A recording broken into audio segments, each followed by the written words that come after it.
আমাদের গ্রামের বাড়িতে অনেক জমি জমা ছিল আর কি, তো সেখান থেকে আর কি আমাদের মেইন ইয়াগুলো আসতো, খরচ টরচ সবকিছু আসতো। তো প্লাস আমার আম্মু জব করতো। আব্বু অসুস্থ হওয়ার পর থেকেই মানে মোটামুটি বলা চলে যে আমার আম্মু একটু মানে বদলে যাওয়া শুরু করে। এটা কি বাবা অসুস্থ হয়ে যাওয়ার পরে ফার্স্ট টাইম আপনারা নোটিস করলেন? আপনার বড় বোনের সাথে আপনার বয়সের ডিফারেন্স কত? আমার আপুর সাথে আমার 6 বছরের পার্থক্য। তার মানে উনি হচ্ছেন রাইট নাও 30 এবং আপনি হচ্ছেন 24। 24। ওকে, সো আপনি যখন 2.5 বছরের ছিলেন, আপনার বোন তখন বলা যেতে পারে 7 থেকে 8 বছর বয়স। 7 বছর এরকম। আচ্ছা, তো ওই সময় আপনার বাবা ফুললি হসপিটালাইজড? আব্বু ফুললি হসপিটালে। কি করতেন উনি, পেশায় কি ছিলেন? আব্বু অ্যাক্সিডেন্টের আগে ব্যাংকে জব করতেন।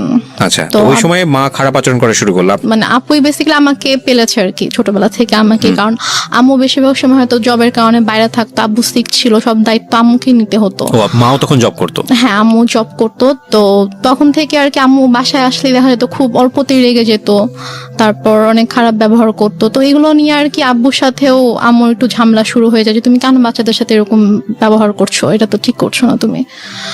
তো তখন থেকে আর কি বলা যায় যে আমাদের জীবনটা বদলে যাওয়া শুরু করে। আমরা অনেক হ্যাপি একটা ফ্যামিলি ছিলাম মোটামুটি।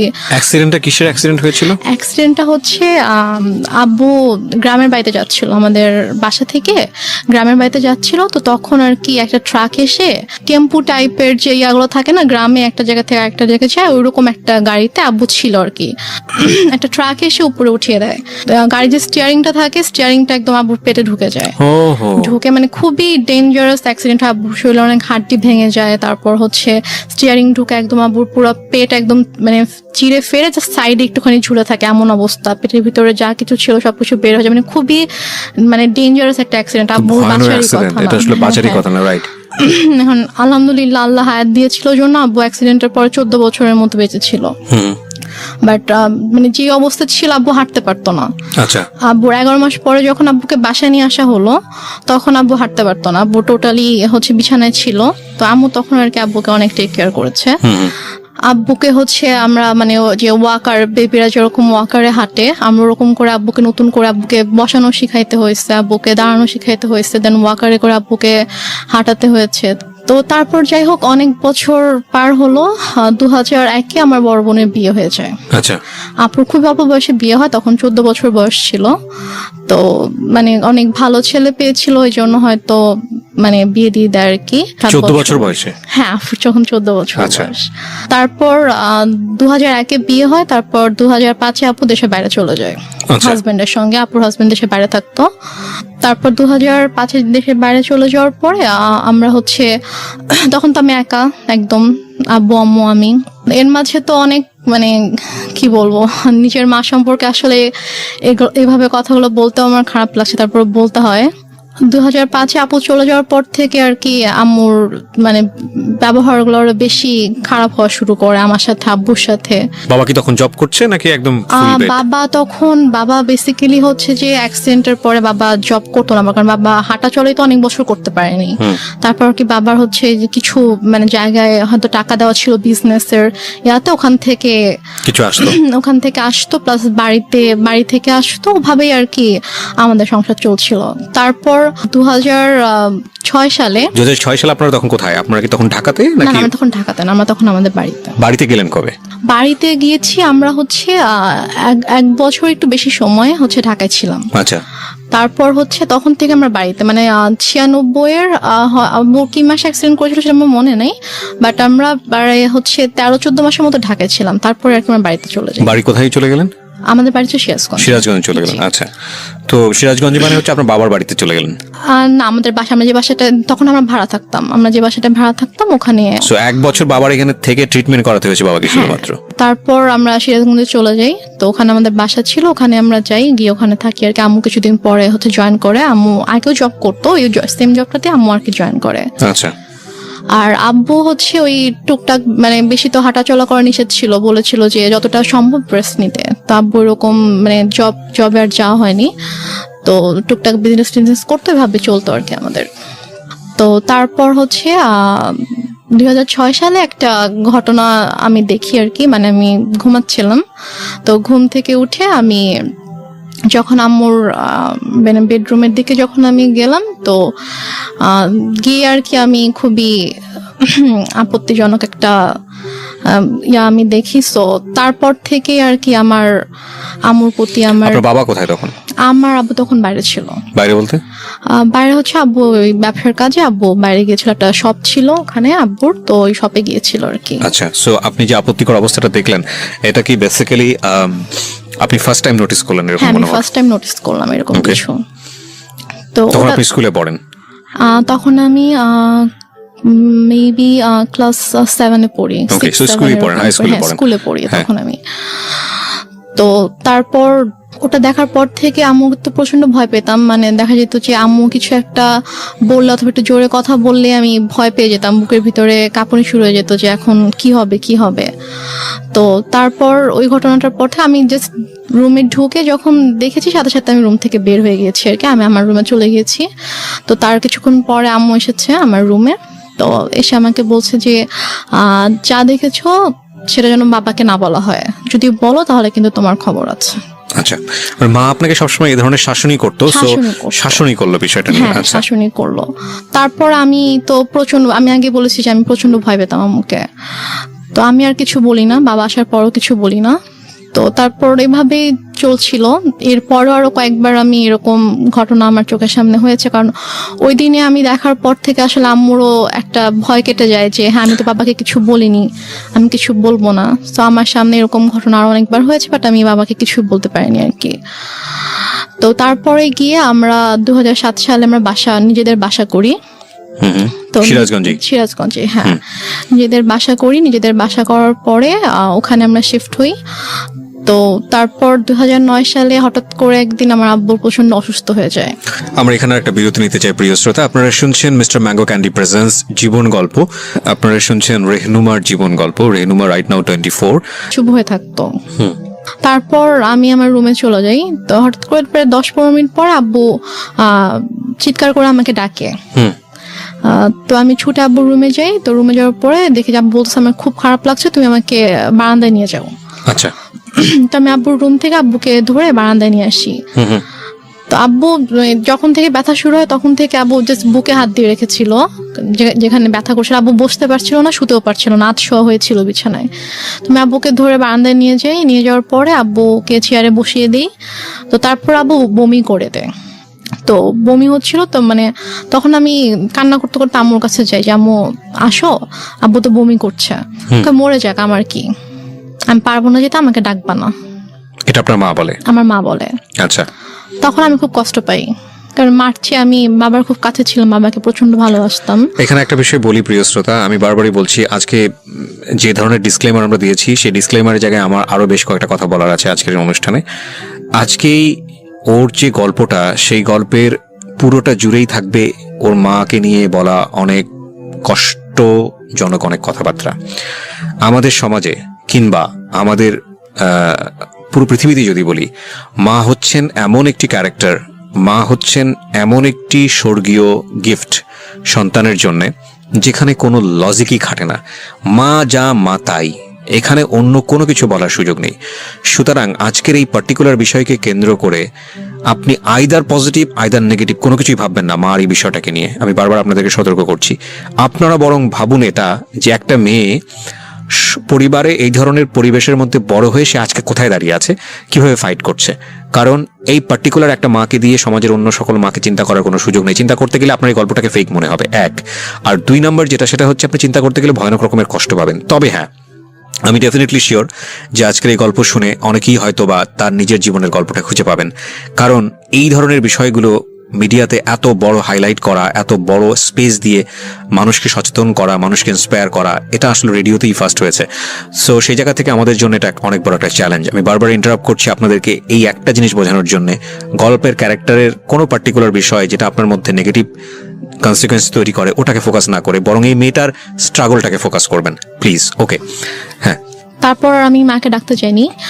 তো তারপর আব্বু পরপর 3বার বমি করেছে। তো বমি করার পরে তারপর আব্বুকে নিয়ে আবার রুমে নিয়ে গিয়ে বিছানায় শুয়ে দিলাম। তারপর আব্বু আমাকে মানে হাত জোর করে মানে আমাকে বলছে যে আমাকে মাফ করে দিও। তা আমি বলছি তুমি এভাবে কেন কথা বলছো? বলছে যে আমি তোমার জন্য কিছুই করতে পারলাম না। মানে আমি তখন এতটাই মানে আমি তো কিছু বুঝতাম না তখন। আমি যদি এখন যদি থাকতাম ওই সিচুয়েশনে, আমি হয়তো বুঝতে পারতাম যে আবু হয়তো আর বেশিক্ষণ থাকবে না, এই জন্য ওইভাবে বলছে। বাট তখন আমি বুঝিনি আসলে। তাই বলছে, এভাবে কথা বলো না বাবা, তুমি ঠিক হয়ে যাবা, ভাই আসবে একটু পরে, তোমাকে হসপিটালে নিয়ে যাবো, তুমি ঠিক হয়ে যাবা, কিছু হবে না। তো তারপর ভাইয়া 5টার দিকে, ভাইয়া মেবি 4টার দিকে বাসা থেকে বের হয়। ওর বাসা থেকে তখন ঝড় বৃষ্টি থেমে গেছে, বাট স্টিল কোথাও অ্যাম্বুলেন্স নেই। তো ভাইয়া হেঁটে হেঁটে রাত 4টায় স্বাভাবিকভাবে একটা ছোট এই শহরে, ভাইয়াটা কোন ভাইয়া ছিল? ভাইয়া ওই যে আমি বললাম যে একটা কাজিনকে ফোন করছিলাম আচ্ছা, সে রাত থেকে। okay. 4টা মানে কি ভোর 4টা? ভোর 4টা, হ্যাঁ। Okay. তো ভোর 4টায় ভাইয়া বাসা থেকে বের হয়ে যায়, হচ্ছে হসপিটালে যায়, সে কোনোভাবে কোনো অ্যাম্বুলেন্স ম্যানেজ হয় কিনা। এই সময়ের মধ্যে মা আসেনি এই রুমে? মা একবারও আসেনি। আচ্ছা। পরে একটা রিক্সায় আমি উঠি, আর একটা রিক্সায় বাবাকে নিয়ে ভাইয়া উঠে আব্বুকে হসপিটালে নিয়ে যাই। তো নিয়ে যাওয়ার পরে ওখানকার ডক্টররা চেক করার পরে বলছে যে একটা মাইনর স্ট্রোক হয়েছে। আচ্ছা। বাট যদি সময় মতো আনতে পারতাম, হয়তো অবস্থা এখন খুবই মানে একটু ক্রিটিক্যাল হয়ে গেছে। ওটা থেকে আমরা সেভ করে যেত। দেখছি, হ্যাঁ আমরা দেখছি, বাট যদি রাতে আনতে পারতেন। জিজ্ঞেস করেছে যে কখন থেকে এরকম হচ্ছে, তো যখন আমি ডিটেল বললাম ডক্টরকে, তখন বলছে যে রাতে আনা উচিত ছিল। তো বললাম আসলে রাতে এরকম সিচুয়েশন ছিল না যে আমি হসপিটালে নিয়ে আসবো আব্বুকে। তো তারপর ইসিজি করা হলো, সব চেক আপ করা হলো আব্বুকে। আব্বু সারা রাত তো ঘুমায়নি, তো আব্বুকে ঘুমের ইঞ্জেকশন দেওয়া হলো ঘুমানোর জন্য। তো 6:30টার দিকে আমি আম্মুকে ফোন করলাম, আব্বুর ফোনটা আমার কাছে ছিল। তো আমি আম্মুকে ফোন করলাম যে আম্মু এই ঘটনা, আব্বুর তো স্ট্রোক হয়েছে, তো ডক্টর এটা বলেছে। তো বলতেছে যে তুমি আমাকে কেন ফোন দিয়েছো, তোমার বাবা তুমি দেখো, আমাকে কেন বারবার ফোন দিয়ে বলতেছো। বলছে যে আম্মু আমি একা একা এখানে কি করব, তুমি আসবা না? বলতেছে যে না আমি আসতে পারবো না। এখন টাকা পয়সার একটা ব্যাপার ছিল, কারণ আমি আসার সময় তো আমি কোনো টাকা পয়সা নিয়ে আসিনি। ভাইয়া আর কি হসপিটাল মেডিসিন যা কিছু লেগেছে ভাইয়া এনেছে। তো তারপর আমি আম্মুকে বললাম যে আমার তো টাকা লাগবে, হসপিটালে তো টাকা লাগবে, তো টাকা লাগবে, তুমি তোর বাবাকে বলো কোথায় টাকা রেখেছে, এসে নিয়ে যাও, আমি কিছু জানি না, আমাকে আর ফোন দিবা, আমাকে বিরক্ত করবা না। তো তারপর আমি আর মাকে ফোন দিই না, আমি আমার চাচুকে ফোন দিই। আমার ছোট চাচু আমাদের বাসা থেকে 15 মিনিটের দূরত্বে থাকতো। তো চাচুকে ফোন দিয়ে বলি যে চাচু আব্বু তো এরকম হসপিটালে, তো আপনি আসেন।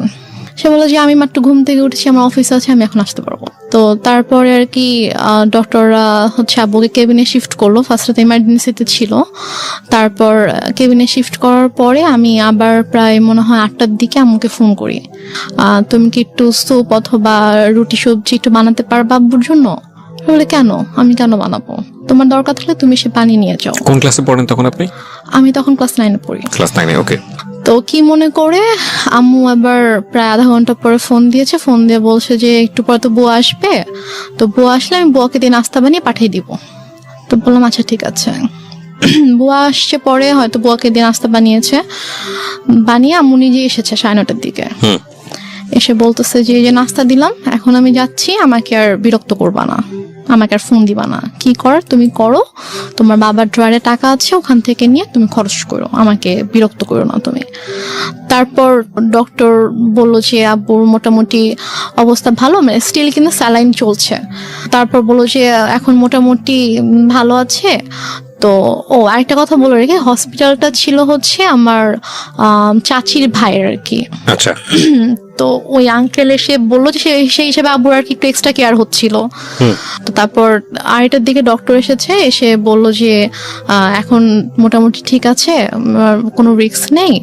তো উনি ঘুমানোর তো ইঞ্জেকশন দেওয়া হয়েছিল, তো উনি ঘুমালে উনি বেটার ফিল করবে, আপনারা ওনাকে বেশি বিরক্ত করেন না, এটা বলছে আর কি। তো বলার পরে তো আম্মু বললো যে ঠিক আছে, আমি তো সারাদিন ছিলাম, আমি এখন চলে যাই, তুমি থাকো। আমার সাথে আমার একটা ভাগিনা ছিল, মানে ও আর আমি সেম এজেরই ছিলাম। তো আমি আর ও হসপিটালে ছিলাম, তো আম্মু চলে গেল।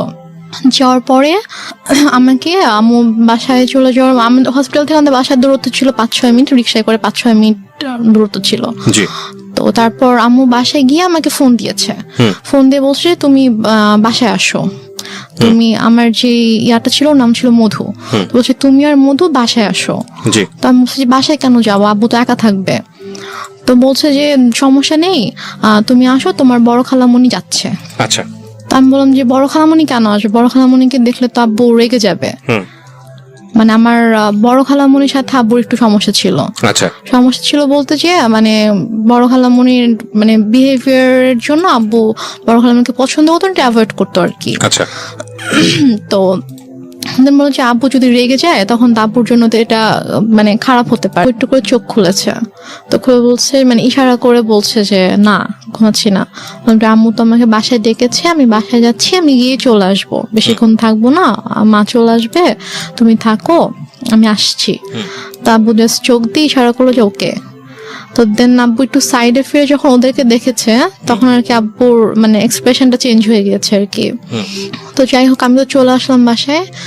এর মধ্যে আমি বাসায় আসার প্রায় 15-20 মিনিট পরে আমার খালা হচ্ছে আম্মুকে ফোন দেয়।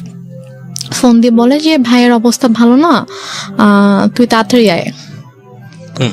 তা আমি শুনে বলতেছি যে আমি তো মাত্র দেখে আসলাম যে আব্বু চুপচাপ শুয়েছিল, আর ডক্টরও বলে গিয়েছে যে এখন ঠিক আছে, তো হঠাৎ করে কেন অসুস্থ হয়ে গেল?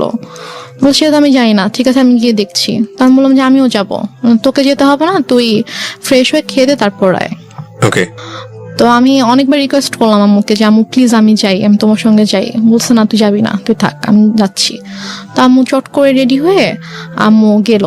তো আম্মু মেবি 3:30টার দিকে হসপিটালে গিয়েছে। তো যাওয়ার পরে আমি ফোন দিচ্ছি, ফোন ধরছে না। আমি ফোন দিচ্ছিলাম যে কি হয়েছে, এখন কি অবস্থা, আব্বু ঠিক আছে কিনা। তো যাই হোক আমি মাত্র খেতে বসেছিলাম আর কি। তো খেতে বসার সাথে সাথে আম্মু আমাকে ফোন দিয়েছে, ফোন দিয়ে বলছে যে ড্রয়ারে টাকা আছে, সবগুলো টাকা নিয়েই হসপিটালে আয়। আমি বলছি কেন, আব্বুর কি অবস্থা এখন? বলছে হ্যাঁ তোর আব্বুকে ঢাকা নিতে হবে, অবস্থা ভালো না, অক্সিজেন দিয়ে রাখছে, তোর আব্বুকে ঢাকা নিতে হবে, তুই টাকাগুলো নিয়ে আয়, এখানকার তো বিল পে করতে হবে, ঢাকা গেলে টাকা লাগবে, তো তুই টাকাগুলো নিয়ে আয়। আমি আর খেতে পারলাম না। আমার ভিতরে এত অস্থিরতা শুরু হয়েছে যে আমি কান্না শুরু করে দিয়েছি, যে আমার কেমন ওখানে প্রচন্ড খারাপ লাগছিল। তো তারপর আমি টাকা নিয়ে চট করে বের হলাম। তারপর আমি হসপিটালে আসার পর দেখি যে আমার একজন চাচু হসপিটালের নিচে দাঁড়িয়ে আছে। আমি রিক্সা থেকে নামার সাথে সাথে চাচু আমার হাত ধরেছে, তো ধরে বলতেছে যে চল উপরে চল। আমি বললাম যে আব্বুর কি হয়েছে? তখন আমার খুব খারাপ লাগছিল, যে আমার মনে হচ্ছিল যে মেবি আব্বু নেই। তাই আমি বলছি সত্যি করে বল আব্বুর কি হয়েছে। তো আব্বুর কেবিন ছিল হচ্ছে 3 তলায়। তো দেন আমি গেলাম, তো চাচু পুরোটা সময় আমার হাত ধরে আছে। 3 তলাতে যাওয়ার পরে দেখি যে আব্বুর কেবিনের দরজাটা খোলা, দরজার সামনে অনেক মানুষ। তো আমি গিয়ে চিল্লানো শুরু করছি যে হার্ট অ্যাটাক করেছে হার্ট পেশেন্টের রুমের সামনে দরজা কেন খোলা থাকবে, এত মানুষ কেন এখানে হইচই করছে, আপনার সরেন এখান থেকে, আমার আব্বুর ডিস্টার্ব হবে। আমি এটা বলতে বলতে রুমে ঢুকে দেখি যে আমার মা খালা একটা বেডে বসে আছে, আর আমি দেখেছি আব্বু শুয়ে আছে। আমি তখনও খেয়াল করিনি যে আব্বুর মাথার নিচে যে বালিশ নেই, অথবা আমি স্যালাইন টালাইন আমি কিছুই খেয়াল করিনি আর কি। আমার জাস্ট মনে হচ্ছে আব্বু নর্মালি শুয়ে আছে, কারণ ওইভাবে শোয়াই আমি দেখে গেছি আব্বুকে। তো আব্বুর মাথার কাছে হচ্ছে আমার চাচু বসে আছে, যে চাচুকে আমি সকালে ফোন দিয়েছিলাম, যিনি বলেছে অফিস আছে আমি আসতে পারবো না, উনি বসে আছে। চাচি এসেছে, উনি দাঁড়িয়ে আছে। তো আমি আব্বুকে দেখো তখনও কিন্তু বুঝতে পারিনি যে আব্বু নেই। আমার বড় খালামণি হঠাৎ করে এসে আমাকে জড়িয়ে ধরে, তো জড়িয়ে ধরে আমাকে বলে যে কি একটা সর্বনাশ হয়ে গেল, তোরা তো এতিম হয়ে গেলি।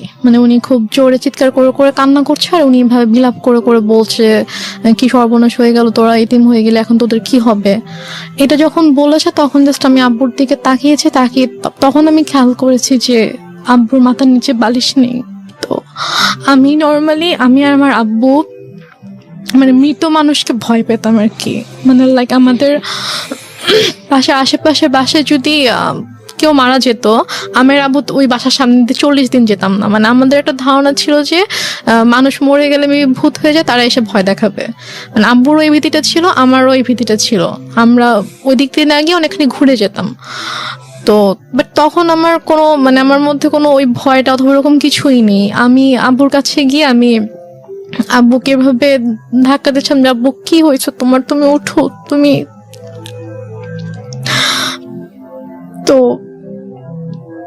আমার অনেকে এসেছিল তখন, আমার চাচি গিয়ে আমাকে ধরলো, আমার আরেকটা ভাই এসে আমাকে ধরলো, তো আমি ভাইয়াকে ধরে চিৎকার করে করে কান্না করছিলাম। বাট আমার আম্মুর একটু কান্না করেনি, আমার আম্মু চুপ হয়ে বসে আমাকে বলতেছে যে এভাবে কান্না করার কি আছে। Are you sure?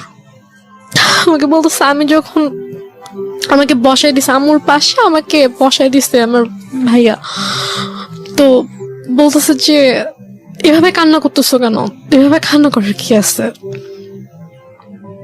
টাকা আনছো টাকা দাও। আমি জাস্ট অবাক হয়ে তাকিয়েছিলাম যে মানে সামনের বেডে আব্বু এভাবে পড়ে আছে আর সে আমার সাথে এভাবে কথা বলছে। তারপর আমি অনেকক্ষণ চুপ করে বসেছিলাম। তারপর আমার সাথে ব্যাগ ছিল, নিজেই আম্মু ব্যাগটা নিল, নিয়ে যে ভাইয়াটা সকালে আব্বুকে হসপিটালে নিয়ে আসছে ওকে বললো যে যা গিয়ে বিল পে করে হসপিটালে ঝামেলা শেষ করে একটা অ্যাম্বুলেন্স ঠিক কর, নিয়ে যেতে হবে। তো এর মাঝে আমার আপু ফোন করছে, আপু ঘুমায় ছিল, তো ঘুম থেকে উঠতে পরে ভাইয়া যখন বলছে যে আব্বু অসুস্থ হসপিটালে, তুমি আমাকে ফোন করো। আমার পাশে বসে ফোন ধরে বলতেছে যে তোমার আব্বুকে ঢাকায় নিয়ে যাচ্ছি আমরা। না, সেটা হয়তো আপনি ইজিলি ব্যাক করতে পারেন, সেই জন্যই সে বলেছে, পরে হয়তো সময় নিয়ে বলবে। আমি বলি এটা কেন বলেছে, আমি শুনলে বুঝতে পারবেন। তো তারপর হসপিটালে আমিও গেলাম ভাইয়ার সাথে ফর্মালিটিস করতে। তো ও টাকা পে করার পরে তো ওদের আব্বুর যেটা ফাইল ছিল, লাইক হচ্ছে সকাল থেকে হচ্ছে যে টেস্ট গুলো হয়েছে, প্রেসক্রিপশন, এগুলোর একটা ফাইল থাকে। তো প্লাস হচ্ছে দুপুরে হচ্ছে ডক্টর রেফার করে দিয়েছিল ঢাকায় যে হসপিটাল ডক্টরের কাছে, মানে সব পেপারসের যে একটা ফাইল ছিল। তো হসপিটাল থেকে নর্মালি বিল পে করার পর ওই ফাইলটা তো দিবে। তো ভাইয়া যখন জিজ্ঞেস করেছে যে ফাইল কোথায়, তখন বলছে যে ফাইল তো এসে নিয়ে গিয়েছে। তো বলছে যে ফাইল কে নিয়ে গেছে, আমরা তো কেউ ফাইল নিইনি। তো বলেছে যে ডক্টর যখন রুমে গিয়েছে, অক্সিজেন যখন দেওয়া হয়েছে পেশেন্টকে, তখন আপনাদের একজন রিলেটিভ এসেছিল, এসে বলেছে যে অমুক কেবিনের অমুকের ফাইলটা ডক্টর চেয়েছে, আমরা তো দিয়ে দিয়েছি। তো উপরে গিয়ে ভাইয়া সবাইকে জিজ্ঞেস করলো ওখানে যারা যারা ছিল, তো কি সবাই বলতেছে যে না আমি তো নিইনি। তো ফাইলটা যাই হোক পাওয়া গেল না। তারপর অ্যাম্বুলেন্সে করে আব্বুকে আমাদের বাসায় নিয়ে আসা হলো। তো বাসায় নিয়ে আসার সাথে সাথে দেখি যে আম্মু ওদিকে ফোন টোন দিয়ে সব অ্যারেঞ্জমেন্ট করে ফেলেছে যে মানে যত তাড়াতাড়ি পসিবল মাটি দিতে হবে। বাট আপু যখন দেশের বাইরে চলে যায়, তখন আপু এভাবে বলে যায় যে মানে যদি কখনো মানে আব্বু হোক আম্মু হোক কেউ যদি মারা যায়, তাকে রেখে দিবা আমি না আসা পর্যন্ত, আমি আসবো দেখবো তারপর মাটি হবে। আপু এটা বলে গিয়েছিল। তো আপুর শ্বশুর বাড়িতে যখন জানানো হয় যে আব্বু মারা গেছে, তখন বলে যে ঠিক আছে আমরা আসছি, আপনারা ওখানে সবকিছু ঠিকঠাক করেন, ওনাকে গোসল করেন, তারপর আমরা ঢাকায় নিয়ে এসে ওনাকে মানে আপু শ্বশুর বাড়িতেও এটা জানতো, আপু শ্বশুর বাড়িতেও সেম কথাটাই বলেছে যে শ্বশুর শাশুড়ি ছিল, তো ওদের বলেছে যে মানে যারই কিছু হোক না কেন আমাদেরকে ছাড়া কিন্তু আপনারা মাটি দিবেন না, আমরা দেখবো। তো ওইভাবে আপুর শ্বশুরও ফোন দিয়ে বলে যে ঠিক আছে ভাইজানকে নিয়ে আসতে হবে ঢাকায়, নিয়ে এসে আমি ব্যবস্থা করছি। এখানে বারডেমে সম্ভবত ছিল, হিমাগার আছে, তো ওখানে বলো যে ওখানে রাখবো, আমি সব ব্যবস্থা করে আমি আসছি। বলছে না আপনাদের আসতে হবে না, যত তাড়াতাড়ি পসিবল মাটি দিয়ে দিব, মিন্টু বৃষ্টি আত্মা হচ্ছে কষ্ট পাবে, বেশিক্ষণ রাখা যাবে না। তো বলতেছে যে না, মানে আপুর কথা বলছে যে বৌমা তো বলে গেছে, তা আমাকেও বলে গেছে, তো আমি তো এটা পারবো না, আমি বৌমাকে কি জবাব দিব আপনি যদি মাটি দিয়ে দেন। সে বলতেছে না আপনাদেরও কষ্ট করে, এখন সন্ধ্যা হয়ে গেছে, আপনাদেরও এখন কষ্ট করে আসতে হবে না, আর আপনারা আসলে আসেন, বাট আপনারা আসার আগে আগে মাটি দিয়ে দিব। মানে আম্মু পুরো ক্রেজি হয়ে গিয়েছে মাটি দেওয়ার জন্য। তো আমার চাচুরা ফোন দিয়ে বলতেছে যে আমার আরেকটা চাচা গ্রামের বাড়িতে থাকে, তো আমার চাচা ফোন দিয়ে বলতেছে যে তুমি এখানে নিয়ে আসো, আমাদের পারিবারিক কবরস্থানে মাটি হবে। সে বলতেছে না আমি ওখানে নিব না, ওর এখানেই মাটি হবে। তো এগুলো নিয়ে আম্মু খুবই মানে রীতিমতো ঝগড়া করতেছে অনেক। আম্মু কিন্তু স্টিল মানে এক ফোঁটাও কান্না করেনি, একটুও কান্না করেনি। তো সে আমার চাচার সাথে ফোনে ঝগড়া করতেছে যে না আমি এখানে মাটি দিব, আপনাদের যদি দেখতে ইচ্ছা করে আপনারা এখানে আসেন, এসে দেখে যান। কোনোভাবে রাজি করাতে পারতেছে না যে না পারিবারিক কবরস্থানে তার মাটিটা হবে। ওইদিকে আপু বারবার ফোন করে বলতেছে যে তুমি একটু আব্বুর সাথে কথা বলায় দাও। তো বলছে এখন তো কথা বলতে পারবে না, এখন তো হচ্ছে যে কি অক্সিজেন দিয়ে রাখছে এটা সেটা এগুলো বলতেছে। তো বলছে যে ও আপুকে বলছে যে আমি এখন অ্যাম্বুলেন্সে। তো বলছে ঠিক আছে, আব্বু কথা বলতে না পারলেও সমস্যা নেই, তুমি আব্বুর কানের কাছে ফোনটা নাও, আমি আব্বুর সাথে কথা বললে আব্বু বেটার ফিল করবে, আব্বুর ভালো লাগবে আমার ভয়েস শুনলে। সে বলতেছে না এখন না, আমি হসপিটালে যাই, তোমার সাথে কথা বলে দিব। তো এভাবে ওদিকে আপুকে এভাবে হ্যান্ডেল করতেছে, তারপর হচ্ছে আমার চাচার সাথে ঝগড়া করতেছে এবং মাটি দেওয়ার জন্য খুবই পাগল হয়ে গেছে। মানে আপনার কথা অনুযায়ী যদি আপনি সবকিছু মেনে নেই তাহলে বলতে হবে যে সে এককভাবে সিদ্ধান্ত নিচ্ছে, একটা স্বেচ্ছাচারী আচরণ যেটাকে বলে। সে কারো কথাই শুনছে না। লাইক একজন মহিলার যে হাজবেন্ড মারা গেলে তার যেরকম বিহেভিয়ার থাকা উচিত ওরকম কিছু ছিল না আমার মাঝে। অনেক বেশি ডেসপারেট ছিল to establish her decision. Yeah exactly. Okay. তো তারপর সবাই বুঝায় যে এরকম করার কিছু নেই, আপনি একটু শান্ত হন, যেহেতু তার বাবা মা ভাই সবার কবর ওখানে, সো ওনার ভাইরাও চাচ্ছে, ওনাদের কথাটা আপনাকে মানতে হবে। তো সবাই বুঝানোর পরে গিয়ে উনি আর কি বলে আচ্ছা ঠিক আছে। দেন আব্বুকে গোসল করানো হয়, করানোর পরে রাত 8টার দিকে সম্ভবত অথবা 8টার পরে আব্বুকে একটা ট্রাক নিয়ে আসা হয়। মানে আমাদের বাসা থেকে আমার দাদুর যে গ্রাম 1 ঘন্টার দূরত্ব ছিল আর কি। জি। তো ওখানে তারপর আমরা যাওয়ার জন্য মাইক্রো ট্রাক্টর সবকিছু অ্যারেঞ্জ করা হয়। তো আমি বলি যে আমি যাবো, বলেন তোমাকে যেতে হবে না, আমাকে বাসায় রাখে। আমার বাসায় আমার ছোট খালামুনি ছিল, আরো কে ছিল, তো ওদের কাছে আমাকে রেখে যায়। রেখে আম্মু চলে যায় ওদের সাথে গ্রামের বাড়িতে মাটি দেওয়ার জন্য। আচ্ছা। মাটি দিয়ে রাতের 12:30 পৌনে 1টার দিকে চলে আসে, সবাই আবার ব্যাক করে আর কি। স্টিল আপুর সাথে সে কথা বলতেছে যে বাবা বেঁচে আছে, বাবা হসপিটালে। আপু বারবার ফোন দিয়ে বলছে যে কথা বলায় দাও। সে মানে বলাচ্ছেন আর কি। তো দেন মেবি 12:30 পৌনে 1টার দিকে আসলো বাসায়। তো আসার পরে তখন গিয়ে আপু শাশুড়িকে বলেছে যে আপনাদের আসতে হবে না, আমি যেহেতু মাটি দিয়ে দিয়েছি তাড়াতাড়ি, তো আপনারা সকালে আসেন, রিল্যাক্সে সকালে আসেন, এখন আসতে হবে না। তো তারপর ওরাও আসলো না। তো তারপর আপুকে আমাদের সময় সকাল 5:30টার দিকে আপুকে ফোন দিয়েছে, ভাইয়াকে ফোন দিয়ে তো আপু কলেজে ছিল, ভাইয়াকেও কিন্তু জানায়নি। তো 5:30টার দিকে ভাইয়াকে ফোন দিয়ে বলছে যে তোমার আব্বা তো মারা গেছে। তো বলছে যে মানে কি, আপনি তো একটু আগেও বলছেন, মানে রাতের বেলাও যখন কথা হয়েছে তখনও তো আপনি বলছেন যে আব্বা ঢাকায় হসপিটালে, এখন মারা গেছে, মানে আপনি কি বলতেছেন এগুলা? ভাইয়া বিশ্বাস করতে পারতেছে না। তো বলতেছে যে হ্যাঁ এরকম মারা গেছে, মাটি দিয়ে আসছি, ডিটেল বললো আর কি। তো তাহলে আপনি কেন বিকেল থেকে বলছেন যে আপনি আব্বুকে ঢাকায় নিয়ে আসতেছেন, এগুলো কেন বলছেন, মিথ্যা কথা কেন বলছেন? পরে বলে যে তারপর বলছে যে আপনাদেরকে তো বলা হয়েছে যে কেউ মারা গেলে রাখতে, আমরা দেখবো তারপর মাটি হবে, তো আপনি কেন মাটি দিয়ে দিলেন? ভাই আম্মুর সাথে এভাবে কথা বলতেছিল। তো বলতেছে যে আমার ইচ্ছা হয়েছে আমি দিচ্ছি। এটা আপনার মা বলছে? আমার মা বলছে যে আমার ইচ্ছা হয়েছে আমি দিছি, এখন তো কিছু করার নাই। আপুর কথা বলছে যে ওকে জানাও, ও কোথায়? তো বলছে ঠিক আছে, ওকে আপনার জানাইতে হবে না, আমি ওকে জানাচ্ছি, আমি আমার ওয়েতে ওকে জানাবো। তো তারপর আপু কলেজে ছিল। তো আপু কলেজ থেকে আসার পর এর মধ্যে বাসায় হচ্ছে আপুর কিছু ফ্রেন্ডকে ভাইয়া ডাকে, ওরা সবাই আসে। তো আপু বাসায় এসে দেখে আপুর ফ্রেন্ডরা বাসায়, ভাইয়া বাসায়। তো আপু বলে যে কি হয়েছে তোমরা হঠাৎ করে বাসায় না জানিয়ে?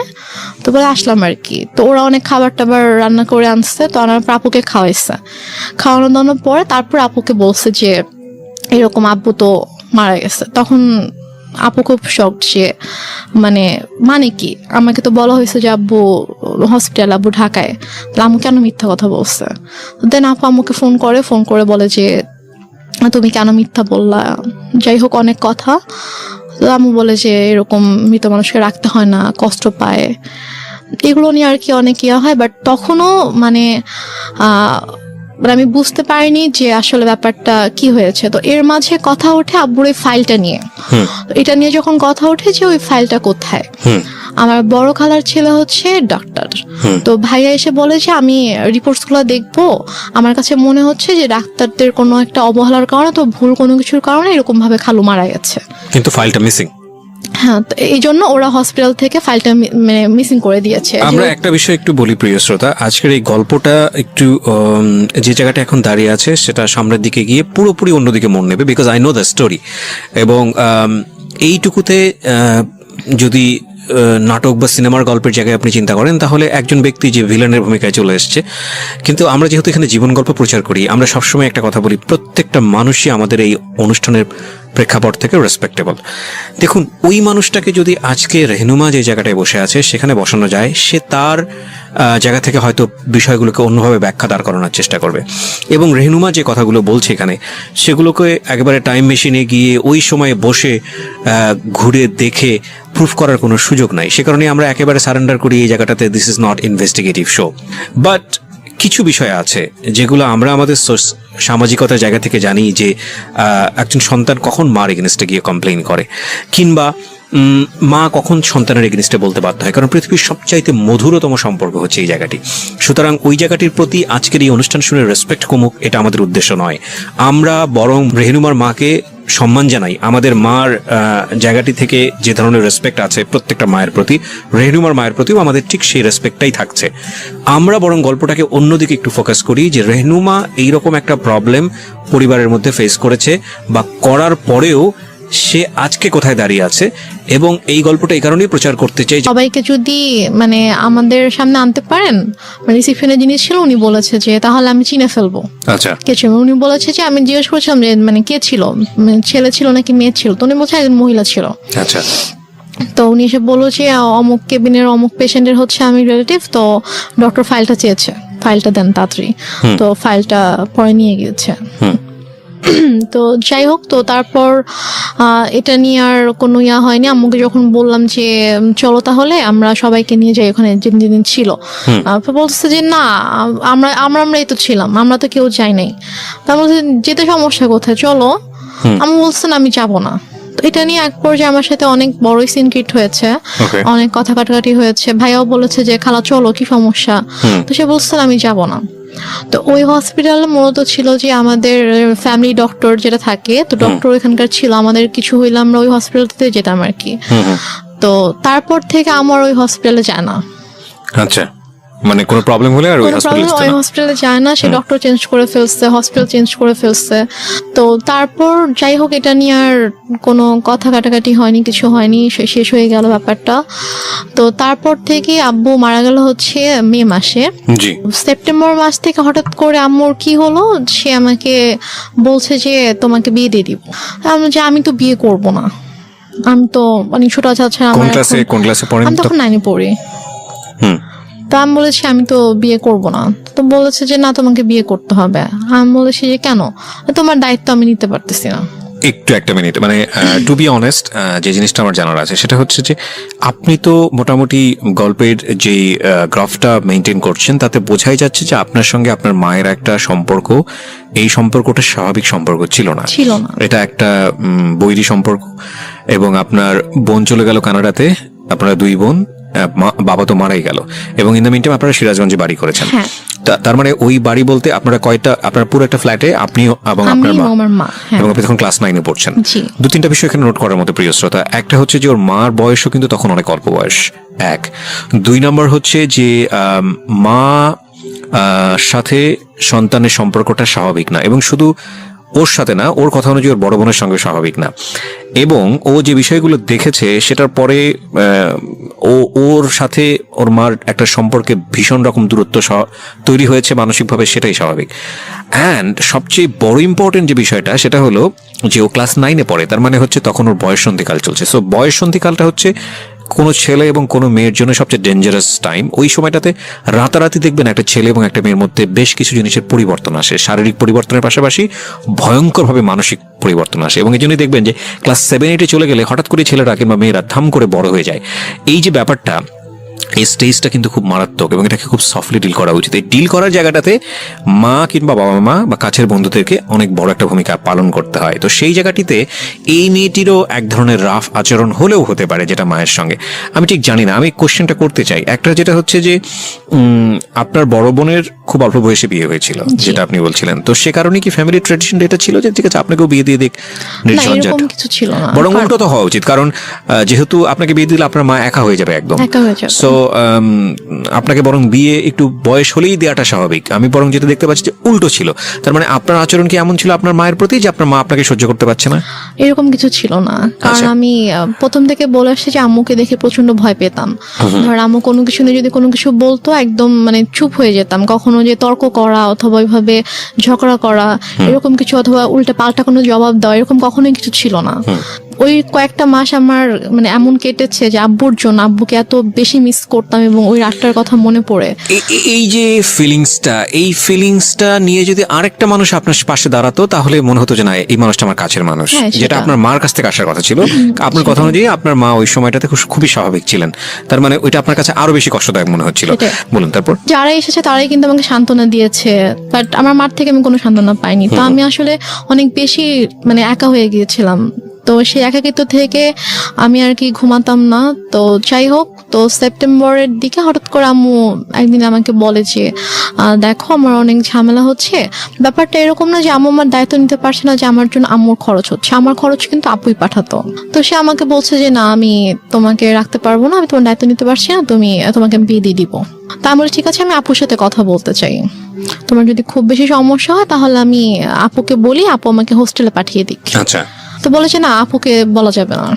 তো এটা নিয়ে অনেক আম্মুর সাথে মোটামুটি একটু চলছিল যে আম্মু অনেকভাবে অনেককে দিয়ে বুঝাচ্ছিল আমাকে, লাইক আমার ফ্রেন্ডের আম্মুকে নিয়ে এসে। আপনার মধ্যে এমন কোনো আচরণ কি ছিল যেটা মা নোটিস করেছে যে বিয়ে দিয়ে দিলেই আমি সেফ জোনে চলে যাই? আমার মধ্যে আচরণ বলতে আমি তো বাসা থেকে লাইক বের কোনো হতাম না। মেল ফ্রেন্ডের সঙ্গে না। টাইম পাস করা, যেহেতু বাবা নাই সো ডেসপারেটলি মাকে অ্যাভয়েড করে অন্য কোনো দিকে যাওয়া? না না, আমার ওরকম কোনো মেল ফ্রেন্ড ছিল না যাদের সাথে হয়তো আমি বাইরে, আমি গার্লস স্কুলে পড়তাম। তো আচ্ছা। আমার ওরকম মেল কোনো ফ্রেন্ড ছিল না। ওকে। তো আমার যা ফ্রেন্ড ছিল, আমার যে বেস্ট ফ্রেন্ড ছিল ও আমাদের পাশের বাসারই ছিল আর কি। ওকে। ও আরেকটা কথা বলি যে আমরা যে এলাকাটায় বাসা করেছিলাম ওইখানে আমার জন্ম হয়। মানে আমার যখন জন্ম হয় তখন আমরা ওই এলাকাতেই থাকতাম, বাট ভাড়া থাকতাম। তো পরবর্তীতে গিয়ে আমরা ওখানে বাসা করেছিলাম। জি। তো আমার যে ছোটবেলার বন্ধুগুলো ছিল তো ওরা ওখানকারই ছিল। তো সেই হিসাবে জাস্ট ওদের আম্মুকে নিয়ে এসে আম্মু আমাকে বুঝাচ্ছিল যে মানে বিভিন্নভাবে মোটিভেট করার চেষ্টা হ্যাঁ, করছিল। motivate করার ওকে। চেষ্টা করছিল। তো এর মাঝে যেটা হয় যে অক্টোবর মাসে আমার দুসম্পর্ক আত্মীয় হঠাৎ করে আম্মু বলে যে ওরা আসবে। আম্মু অনেক আয়োজন করতেছিল, বাজার টাজার করছে, রান্না করতেছে। তারপর আন্টি আসছে, মানে আমার বান্ধবীর মা আসছে, বোন আসছে। তো বাসার মধ্যে একটা উৎসবের মতো একটা ব্যাপার যে অনেক রান্না বান্না হচ্ছে, সব গুছাচ্ছে। তো আমি তখনও বুঝতে পারিনি যে গেস্ট গুলা কারা অথবা কেন আসছে। মানে আপনাকে দেখতে আসছিল। Okay. এক্স্যাক্টলি। তো তারপর তারা আসলো। আসার পরে আমাকে তাদের সামনে, আমি তো যাবই না, কোনোভাবেই যাব না, আমাকে জোর করে নিয়ে গেল। তো নিয়ে যাওয়ার পরে তো আমি গিয়ে যখন দেখলাম যে কে ছেলে, কারণ আমি হচ্ছে আমাদের বললাম যে দুসম্পর্ক আত্মীয় ছিল, তো আমি ছেলের বড় ভাইকে চিনতাম, আমাকে মামা বলে রাখতাম। জি। তো তারই ভাই, সে সিঙ্গাপুরে থাকতো এবং সে অনেক টাকা পয়সার মালিক ছিল।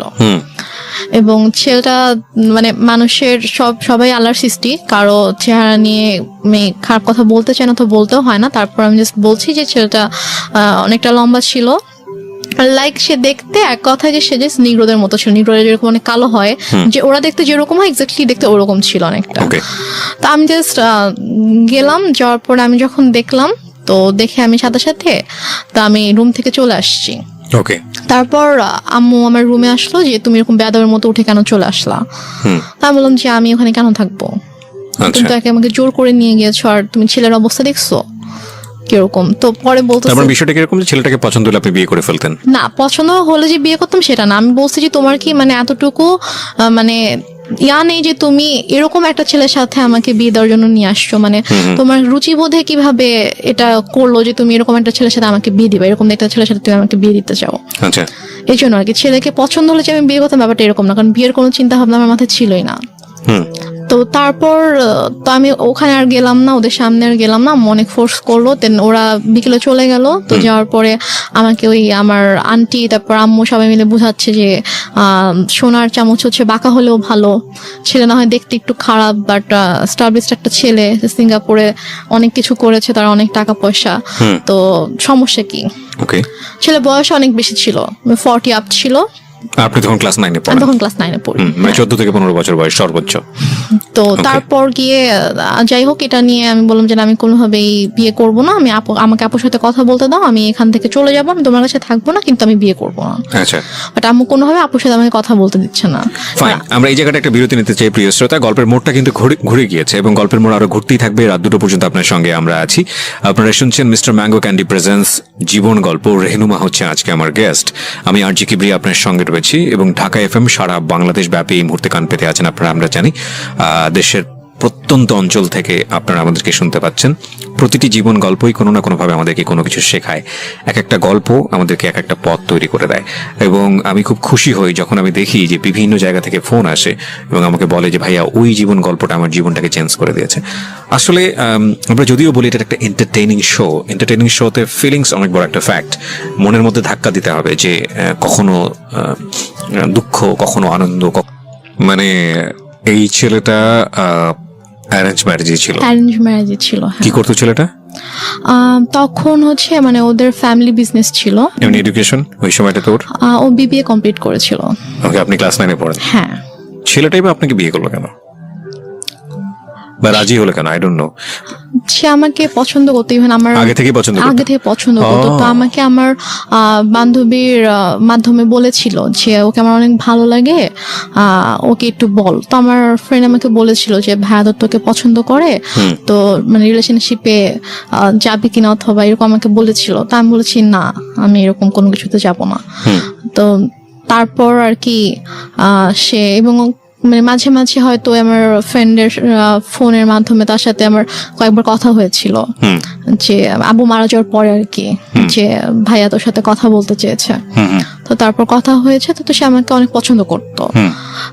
আমারও ভালো লাগতো, আমারও যে ভালো লাগতো না সেটা না, কিন্তু আমি আসলে এরকম ভাবে কোনো রিলেশনে যাওয়ানোর মতো অবস্থা ছিলাম না আর কি।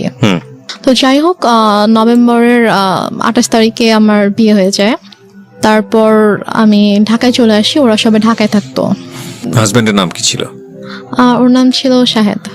তো তারপরে আমরা ঢাকায় চলে আসার পরে আর কি আমি ওদের ফ্যামিলি সবাই ছোট ছিলাম। মানে হচ্ছে ওর যে বড় বোনের, ওরা 3 ভাই 2 বোন ছিল। তো ওর বড় বোনের যে মেয়ে, ও আমার বড় ছিল। মানে আমাদের বাসায় সবার ছোট, সেই হিসেবে আমাকে সবাই খুব আদর করতো। তো ওরা মোটামুটি জয়েন্ট ফ্যামিলি ছিল, মানে বাবা মা, ওর বড় ভাই ভাবি, তাদের বেবি প্লাস ও আমি, আমরা। তো ফার্স্টে আমি ও বাসায় আসার পরে ওর ভাই যেটা করে যে ওর মা একটু অন্যরকম ছিল। মানে ফার্স্টে সে আমাকে ওইভাবে অ্যাকসেপ্ট করতে পারেনি যে ছেলের পছন্দে বিয়ে করেছে।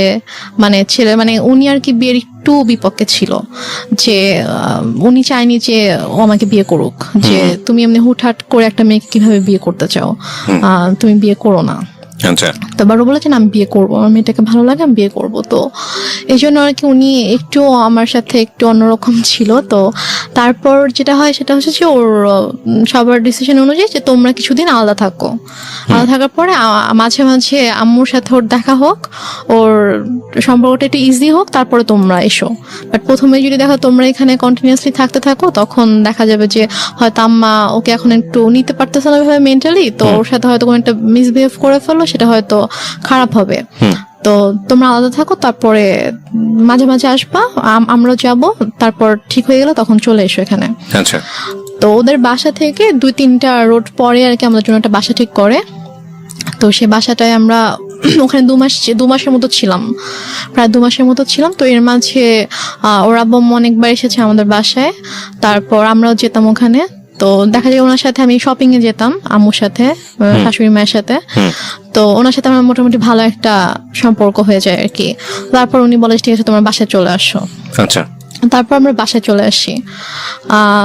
চলে আসি সম্ভবত জানুয়ারি শেষের দিকে। তো বাসায় চলে আসার পরে তার মোটামুটি ভালোই কাটছিল। ওর সবাই, ওদের বাসার সবাই আমাকে খুব আদর করতো, যে আমি সবার ছোট ছিলাম, অনেক আদরের ছিলাম সবার। তারপর এর মাঝে যেটা হয় সেটা হচ্ছে যে আম্মু হঠাৎ করে প্রবলেম ক্রিয়েট করতে থাকে।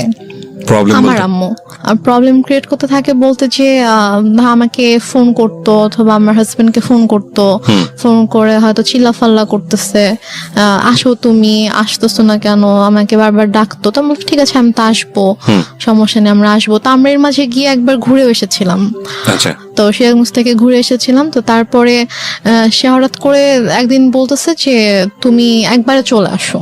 বলছে আমি একবারে কেন চলে আসবো? বলতেছে যে না, এই ছেলের সাথে তোমার থাকতে হবে না। আমি বলছি যে মানে কি, আমি এই ছেলের সাথে কেন থাকবো না, কি হয়েছে? বলছে যে না, তুমি চলে আসো, আমি এই ছেলের সাথে সংসার করতে দিব না, তোমার ডিভোর্স করাই দিব। তুমি আসো, তুমি আসবা, পড়াশোনা করবা ঠিক মতো, আমার কাছে থাকবা, তুমি আসো। মানে হঠাৎ করে এই ধরনের কথা কেন হঠাৎ বলো? করেই। আচ্ছা, তা আমি তখন বললাম যে আম্মু, তুমি নিজেই তো আমাকে বিয়ে দিয়েছো, তুমি নিজেই তো রাখতে চাওনি আমাকে, তাহলে এখন যেহেতু আমার একজনের সাথে বিয়ে হয়েছে, আমি এখানে সাথে একটা ফ্যামিলির সাথে আমি অ্যাড হয়েছি, এবং তার সাথে আমার ধীরে ধীরে ওরকম ভালো একটা বন্ডিং তৈরি হয়ে গিয়েছে, ওর ফ্যামিলি সবার সাথে আমার একটা ভালো বন্ডিং তৈরি হয়ে গেছে, এখন তো তুমি এটা বলতে পারো না। তো সে আমাকে নানাভাবে ফোর্স করতে থাকে। তো সে এর মাঝে সে যেটা করে, সে সিরাজগঞ্জ থেকে ঢাকায় আসে। তো ঢাকায় এসে সে আমার শ্বশুর বাড়িতে অনেক মানে হাঙ্গামা ক্রিয়েট করে ফেলে। লাইক সে এসে চিল্লি করতেছে যে আমার মেয়েকে আমি নিয়ে যাব, তোমরা কেন আটকায় রাখছো, তোমরা আমার মেয়ের ব্রেন ওয়াশ করছো, আমার মেয়েকে নিয়ে যেতে দাও, আমার ছোট মেয়ে, বাচ্চা মেয়ে, আমি ওকে তোমাদের কাছে রাখবো না, এগুলো বলতে থাকে। আমি তো যাব না, আমাকে অনেক ফোর্স করতে থাকে, তুই চল। আমার হাত ধরে টেনে বাসা থেকেও বের করে নিয়ে যায়, মানে দরজা খুলে আমাকে বাইরেও বের করে নিয়ে যায় যে তুই চল, তোকে আমি এখানে থাকতে দিব না। তারপর গিয়ে আমার শাশুড়ি, তারপর আমার যা, ওরা গিয়ে আর কি আমাকে নিয়ে আসে যে আন্টি এরকম করেন না, আর বসেন শান্তভাবে আমরা কথা বলি। তো সে কোনোভাবে শান্ত হয় না, সে জাস্ট একটাই কথা, আমার মেয়েকে আমি রাখবো না। তারপর সে বলে যে না, আমরা তো ওকে যেতে দিব না। তো সে অনেক তর্কাতর্কির পরে সে রাগ করে বাসা থেকে বের হয়ে যায়। বেরোর সময় বলে যায় যে এনি হাও আমি আমার মেয়েকে নিয়ে যাব। দেখো, একটা কথা বলি রেহনুমা, আমি তুমি করে বলে ফেললাম, কারণ তুমি আমার বয়সে অনেক অনেক জুনিয়র হবা। একটা যেটা হচ্ছে যে গল্প না বিশ্বাস করার জন্য একটা মজবুত ভিত্তির প্রয়োজন হয়। একটা হচ্ছে যে তোমার মা নিজেই ইন্সপায়ার হয়ে বিয়ে দিচ্ছে। বিয়ের কয় মাসের পরের এই ঘটনা? বিয়ের হচ্ছে 3 মাস পর। বিয়ের 3 মাসের মধ্যে এমন কি ঘটলো যে সেখান থেকে আবার তোমাকে নিয়ে আসতে চাচ্ছে? আমি মানে গল্পটা তো বিশ্বাস করতে হবে সামহাও। এটা ভাই আমি কথা বলতে থাকলে আপনি যখন আমার পুরো গল্পটা শুনবেন, তখন আমি হয়তো বুঝতে পারবো। যে শেষ পর্যন্ত যখন আপনি শুনবেন তখন আর কি আপনি বুঝতে পারবেন যে প্রথম থেকে শেষ পর্যন্ত, মানে আমার বাবার মৃত্যু থেকে একদম আমার শেষ পর্যন্ত, আজকের দিন পর্যন্ত কি ঘটেছে, কেন ঘটেছে, এটা আপনি নিজেই বুঝতে পারবেন। ফাইন। সো প্রিয় শ্রোতা, আমার মনে হয় একটু ধৈর্য ধরে আপনারা শুনুন। ওকে, বলুন তারপর। তো তারপরে আম্মু ওখানে এসে সিনকেট করার পর আমরা সবাই আর কি মানসিকভাবে একটু আপসেট হয়ে পড়ি। তো তারপর আর কি আমার শাশুড়ি বলে যে চলো আমরা কিছুদিন ঢাকার বাইরে থেকে ঘুরে আসি। তো আমার শ্বশুর বাড়ি ছিল ফেনীতে। তো তারপর আমরা ফেনীতে যাই, আমি কখনো যাইনি বিয়ের পরে ওদের গ্রামের বাড়িতে। তো তারপর আমাকে ফেনীতে নিয়ে যায়, আমি আমার হাজব্যান্ড, শ্বশুর শাশুড়ি, আমরা সবাই যাই। তো যাওয়ার পর ওখানে মোটামুটি ছোটখাটো একটা অনুষ্ঠানের মতো করে আর কি, মানে বউ দেখানোর জন্য। তো তারপর ওখানে আমি আমার শ্বশুর শাশুড়ির সাথে 15 দিনের মতো ছিলাম। তো এর মাঝে যেটা হয়, আম্মু ওদের সব রিলেটিভস লাইক ওর চাচা, চাচি, মামা, খালা, ফুপু, মানে যত রিলেটিভ আছে সবার নাম্বার কিভাবে কালেক্ট করে ফেলে। কালেক্ট করে সবাইকে ফোন দিয়ে সে বলে যে শাহেদ ভালো না, ওর আমার মেয়ে, ছোট একটা বাচ্চা মেয়েকে ও বিয়ে করছে, বিয়ে করে এখন ওকে টর্চার করতেছে, ওকে মারতেছে। তারপর আমার হচ্ছে চাচা শ্বশুরের ছেলেকে ফোন দিয়ে বলে যে উনি হচ্ছে পুলিশের ডিআইজি। তো ওনাকে ফোন দিয়ে কমপ্লেন করে যে আপনার ভাই আমার মেয়েকে টর্চার করে, আমি তো আপনাদের নামে মামলা করব। তো স্বাভাবিকভাবে সে যেহেতু মানে আইনের একজন তো সে বলে যে আমি যতটুকু জানি আমার ভাই এরকম কিছু করার কথা না, ঠিক আছে আপনি যেহেতু আমার কাছে কমপ্লেন করেছেন আমি ব্যাপারটা দেখবো।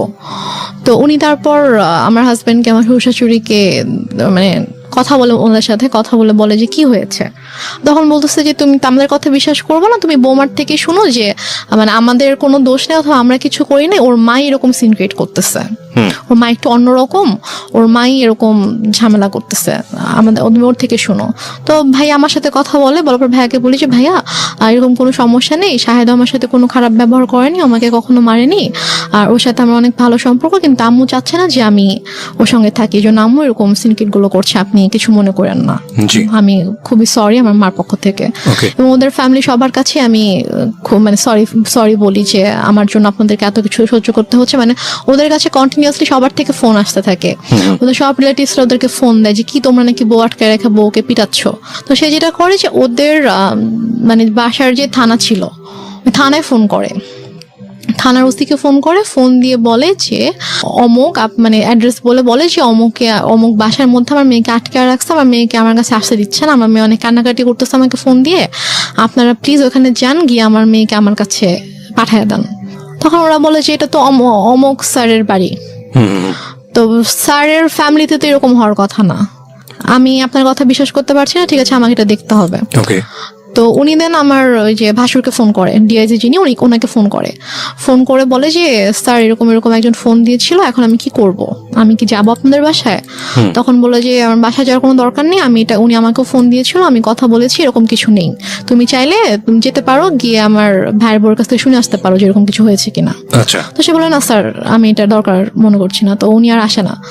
তো তারপর গিয়ে তো ওই ভাইয়া যখন জানায় আমার হাজবেন্ডকে, তখন ও বলে যে অনেক হয়েছে, মান সম্মান নষ্টের একটা লিমিট থাকে, ফ্যামিলি সবার সামনে তো করেছিল, এখন এখানেও করছে, তো তুমি একটা কাজ করো, যেহেতু মা যেহেতু এত করে চাচ্ছে যে তুমি ওনার কাছে গিয়ে থাকো, তুমি যাও, তুমি গিয়ে তার কাছে গিয়ে একটু বুঝায় বলো যে এরকম কেন করতেছে, তুমি কিছুদিন তার কাছে থাকো, থাকলে হয়তো তার ভালো লাগবে। আচ্ছা, এটা বলে সে? হ্যাঁ এটা বলে। তো বলে ও ঢাকায় ছিল, আমি ফেনীতে ছিলাম, তো ঢাকা থেকে ফেনীতে আসে, এসে আমাকে ঢাকায় নিয়ে দেন একদিন পরে আমাকে সিরাজগঞ্জে দিয়ে আসে আচ্ছা আম্মুর কাছে।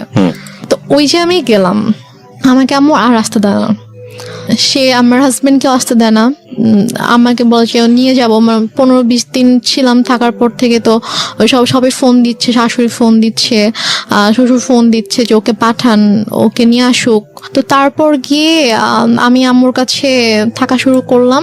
তারপর আমার হাজবেন্ডের সাথে অলমোস্ট মানে 3-4 মাসের মতো আমার দেখা হয়নি, কারণ আম্মু না আমাকে যেতে দিচ্ছিল ঢাকায়, না হচ্ছে ওকে আসতে দিচ্ছিল। ও আসতে চাইলে বলতেছিল যে আমার কিন্তু মানে ছোট মেয়ে, ওর কিন্তু 18 বছর হয়নি, নাবালক মেয়ে, আমি কিন্তু তোমার নামে মামলা করে দিব, এই ধরনের কথা বলেন। হ্যাঁ এই ধরনের হুমকি কিন্তু দেয়। যখন আপনাকে বিয়ে দেওয়া হয়েছিল সেই সময়টাতে পেপারে কি মা সাইন করেনি? না মা সাইন করেনি। বিয়েটা কিভাবে হয়েছিল? বিয়েটা হয়েছিল হচ্ছে বাসায় কাজী এসেছিল, তো কাজী বিয়ে পড়িয়েছিল, মানে সাইনও নিয়েছিল, কাবির নামে সাইনও নিয়েছিল, তারপর ওখানে 4 জন সাক্ষীও ছিল, কিন্তু মার সাইন ছিল কিনা অথবা করেছিল কিনা সেটা আমার ঠিক মনে নেই, তো মনে হয় না মা সাইন করেছিল। কারণ পরে যখন আমি যখন পেপারস দেখেছিলাম তখন দেখেছি ওখানে জাস্ট সাক্ষীদের সাইন ছিল, আমার আর আমার সাক্ষী কারা হাজবেন্ডের কারা ছিল? সাক্ষী ছিল হচ্ছে ওর 2জন আঙ্কেল ছিল সাক্ষী, আর আমার পক্ষ থেকে আমার একটা মামা আর আমার একটা ভাইয়া ছিল।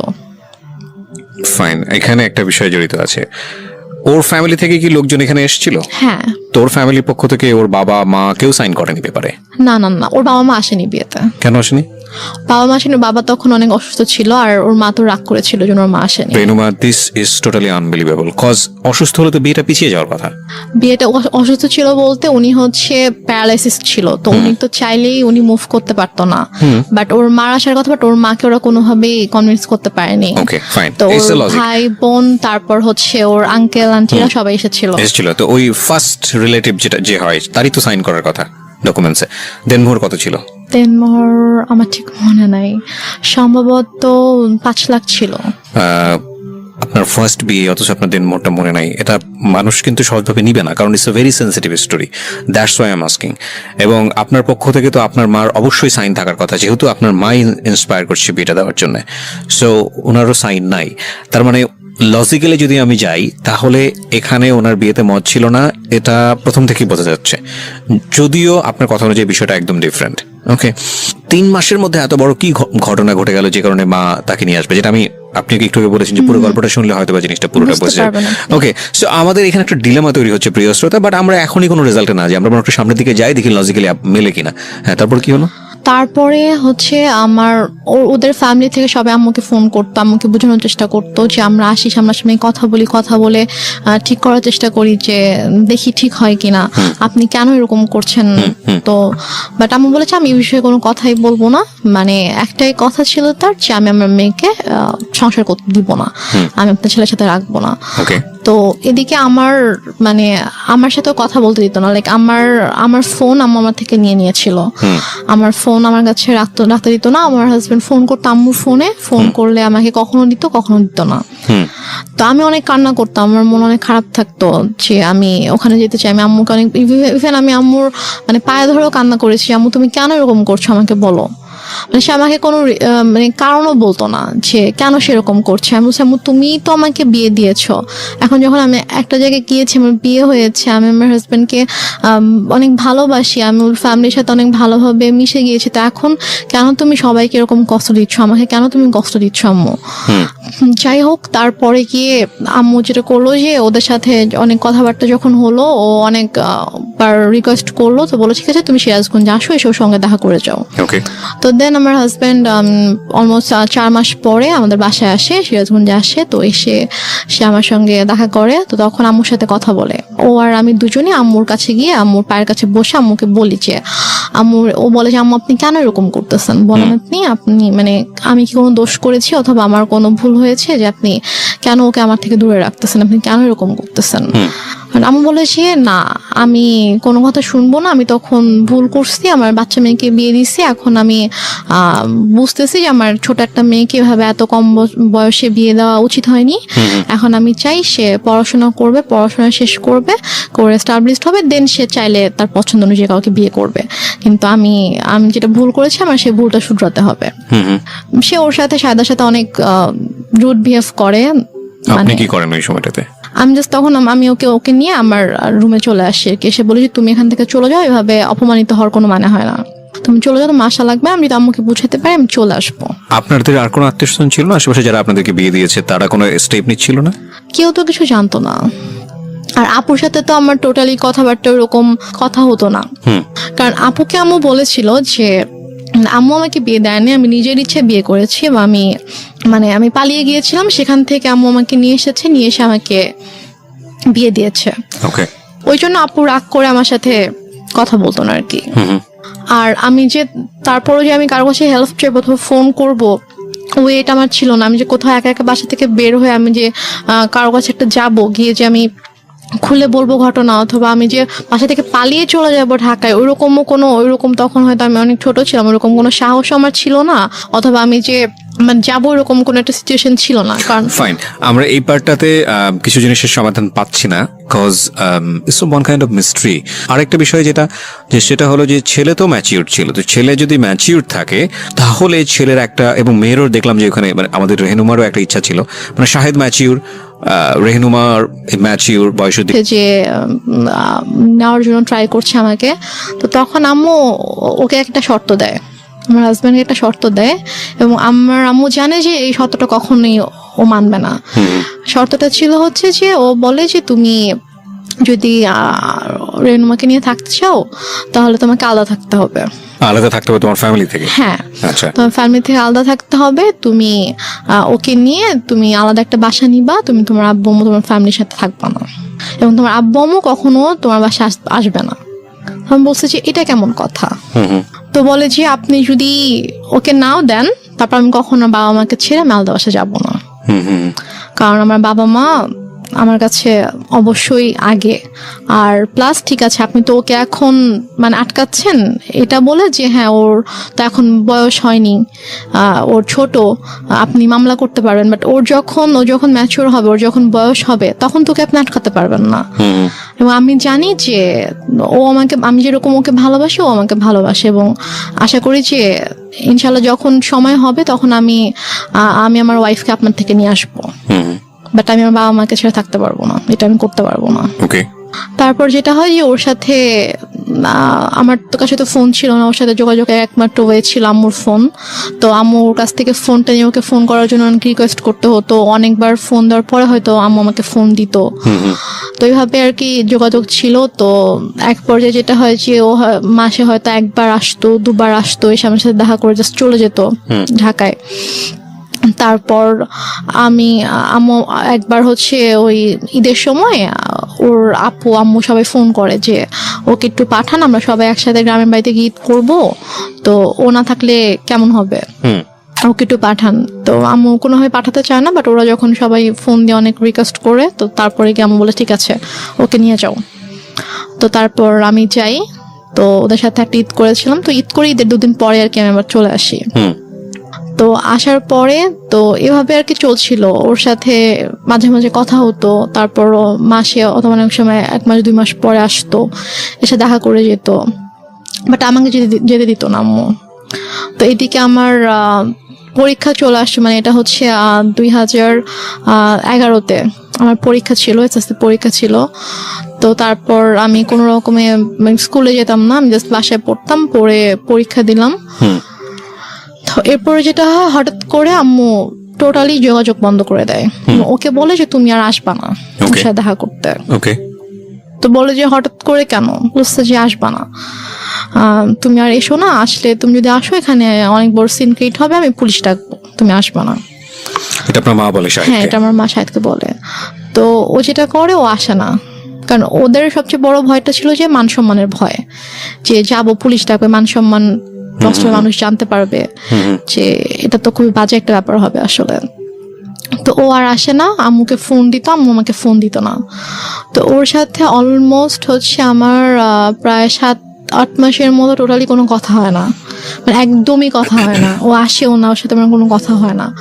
তো তারপর গিয়ে আমার আপু হচ্ছে দেশে আসে 2012 সালের মেবি আগস্টের দিকে আমার আপু দেশে আসে। তো আপু আসার হচ্ছে 2-3 মাস আগে আবার আমার সাথে সাথে কথা হয়। আমি আম্মুর ফোন থেকে ওর সাথে কথা বলি। তো আম্মু যখন জানতে পারে যে হচ্ছে আপু আসতেছে, তখন আর কি ওর সাথে কথা বলে যে তো ওর আপু আসতেছে, তো ওর আপু যদি আসে, মানে আপু বলছিল যে ঠিক আছে, তো যেহেতু বিয়ে করে ফেলছে, মানে আপু জানে যে আমি যেখানে আছি, আমি অ্যাকচুয়ালি কিভাবে আছি আম্মুর কাছে এটা জানে না। আপুকে বলা হয়েছে যে ওর তো শ্বশুর শাশুড়ি ভালো না, ও শ্বশুর বাড়িতে থাকতে সমস্যা হয়, তো ছোট মেয়ে, এই জন্য ওকে নিয়ে আসছি, ও এখানে থাকবে, পড়াশোনা করবে, তারপর গিয়ে হয়তো ঢাকায় ভর্তি হবে। আচ্ছা, এটা বলছে যে তা তখন যাবে, এখন তো ছোট অনেক। তা আপু জানে এটা, আপু মোটামুটি তখন নর্মাল হয়েছে, আমার সাথে মোটামুটি একটু কথা বলে। তো তারপর আর কি আপু যখন আসে, তা আপু আসার আগে আবার ওর সাথে সে নর্মাল হয়ে যায়, কারণ আপুকে তো দেখাইতে হবে। মানে তার প্ল্যানিংটা ছিল আসলে অন্যরকম, সেটা আমি বললে বুঝতে পারবেন। তো সে যেটা করে, সে শাহেদার সাথে কথা বলে যে বাবা যাই হয়েছে তুমি আসো, তুমি সিরাজগঞ্জে আসো।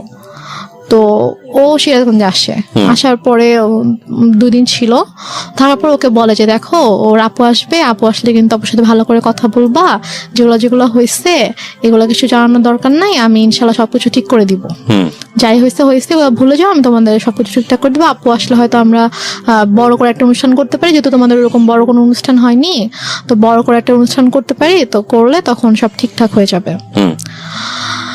তো এটা বলে, তো বলার পরে আপু যখন আগস্টে আসে, আপু মানে যেদিন আপু ঢাকায় আসে, আসার পরে হচ্ছে আপু শ্বশুরবাড়ি ঢাকাতে। তো 2 দিন পরে আপু যখন আমাদের সিরাজগঞ্জে যখন আসবে, তো ওই দিন হচ্ছে শাহেদেরও আসার কথা। তো শাহেদ বলছে যে আম্মুকে ফোন দিয়ে বলছে যে আম্মু আমার একটা কাজ পড়ে গেছে, মানে ওদের হচ্ছে একটা প্রিন্টিং প্রেস ছিল, তো ওই প্রেসে হচ্ছে যে ওদের একটা অর্ডার ছিল, অনেক বড় একটা অর্ডার ছিল, তো ওটা হচ্ছে কমপ্লিট হয়নি।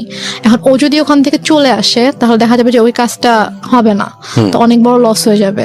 তো বলছে যে আম্মু আমার তো কাজ শেষ হতে তো সন্ধ্যা হয়ে যাবে, তো ওর যে ভোরবেলা রওনা দেওয়ার কথা, তো আমি রাতে আসি, সন্ধ্যাবেলা কাজটা শেষ করে আমি হয়তো 8টার দিকে রওনা দিলাম, দিয়ে আমি রাতের মধ্যে চলে আসবো, আপুদেরকে একটু বললেন আমি চলে আসবো, সমস্যা নেই, কিছু মনে করতে মানা করেন। আমি বলে যে এখন আসবা, বলছে যে আম্মু আমি আসলে তো এখানে কাজ মানে কাজ দেখতে পারবে না, তো সমস্যা হয়ে যাবে। বলেছে এখন আসতে হবে, এখন আসতে হবে। আমি জানি না, আমার বড় মেয়ে 12টার মধ্যে চলে আসবে, মানে এটা সকাল 10টার দিকের কথা আর কি।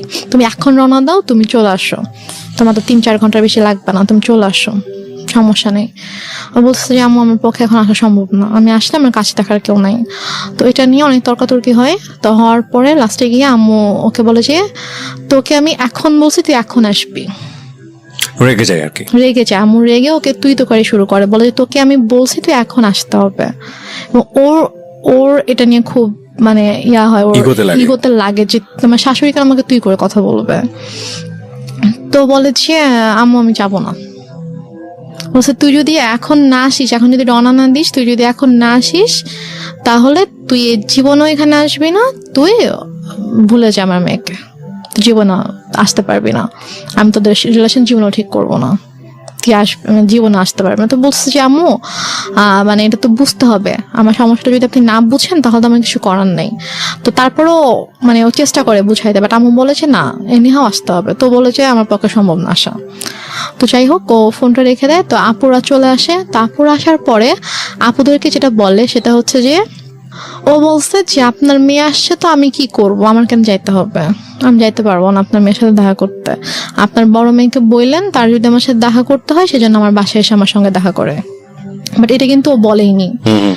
তারপরে গিয়ে বলে যে আপু তো এটা শুনে খুব হার্ট হয় যে কেন এটা বলবে, ও আমাদের ছোট, ওকে আমরা নিজেরা ডাকলাম যে হ্যাঁ আম্মু ওকে আসতে বললো, আমরা ওর সাথে দেখা হয়নি, ওর সাথে দেখা করব, তো ওর ফ্যামিলির সাথেও দেখা করব, তো কেন এভাবে রিয়াক্ট করছে। তো তারপরে গিয়ে বলে যে হ্যাঁ তোমাকে তো বলছিলামই ছেলে ভালো না, ছেলের মা ভালো না, ছেলে এরকমই, দেখছো কিরকম বেয়াদব। মানে আম্মু এটা করছে হচ্ছে সম্পূর্ণ ইচ্ছাকৃত ভাবে। ফার্স্টে ওকে ঠিকঠাক করছে, ওর সাথে সম্পর্কটা ঠিক করছে, ঠিক করে ও আসছে। তারপর যেদিন আসবে, কারণ আসলে আপুর সাথে দেখা হলে তো সবকিছু নর্মাল হয়ে যেত, এবং হয়তো আপুর সাথে সম্পর্কটা যদি নর্মাল হয়ে যেত, তখন যদি আমি শ্বশুরবাড়িতে চলে যেতাম তখন হয়তো আপুকে ডিটেল ঘটনাটা বলতে পারতাম যে আসলে ব্যাপারগুলো কিন্তু এতদিন এভাবে ঘটেছে। আম্মু আসলে এটা চাইনি যে আমাদের সম্পর্কটা স্বাভাবিক হোক এবং আপুর সাথে ওর সম্পর্কটা স্বাভাবিক হোক। তো ইচ্ছাকৃত ভাবে আম্মু এরকম সিনক্রেটটা করেছে। তো আপু ভাইয়া তো অনেক রেগে গেল। রেগে যাওয়ার পরে বলতেছে যে ঠিক আছে বাদ দেন, এই ছেলের সাথে আসলে দরকার নেই, সংসারের দরকার নেই, ওকে ইয়া করেন, ডিভোর্স পেপার পাঠায় দেন। বাট আপনি তখন কি বলছিলেন? আমি তখন বলছি যে আমি তো ডিভোর্স দিব না। আমাকে ভাইয়া জিজ্ঞেস করছে যে তুমি কি বলো, আমি বলছি আমি ডিভোর্স দিব না, কি করবা? আমি বলছি আমি ওখানে যাবো, আমি ওদের বাসায় যাবো।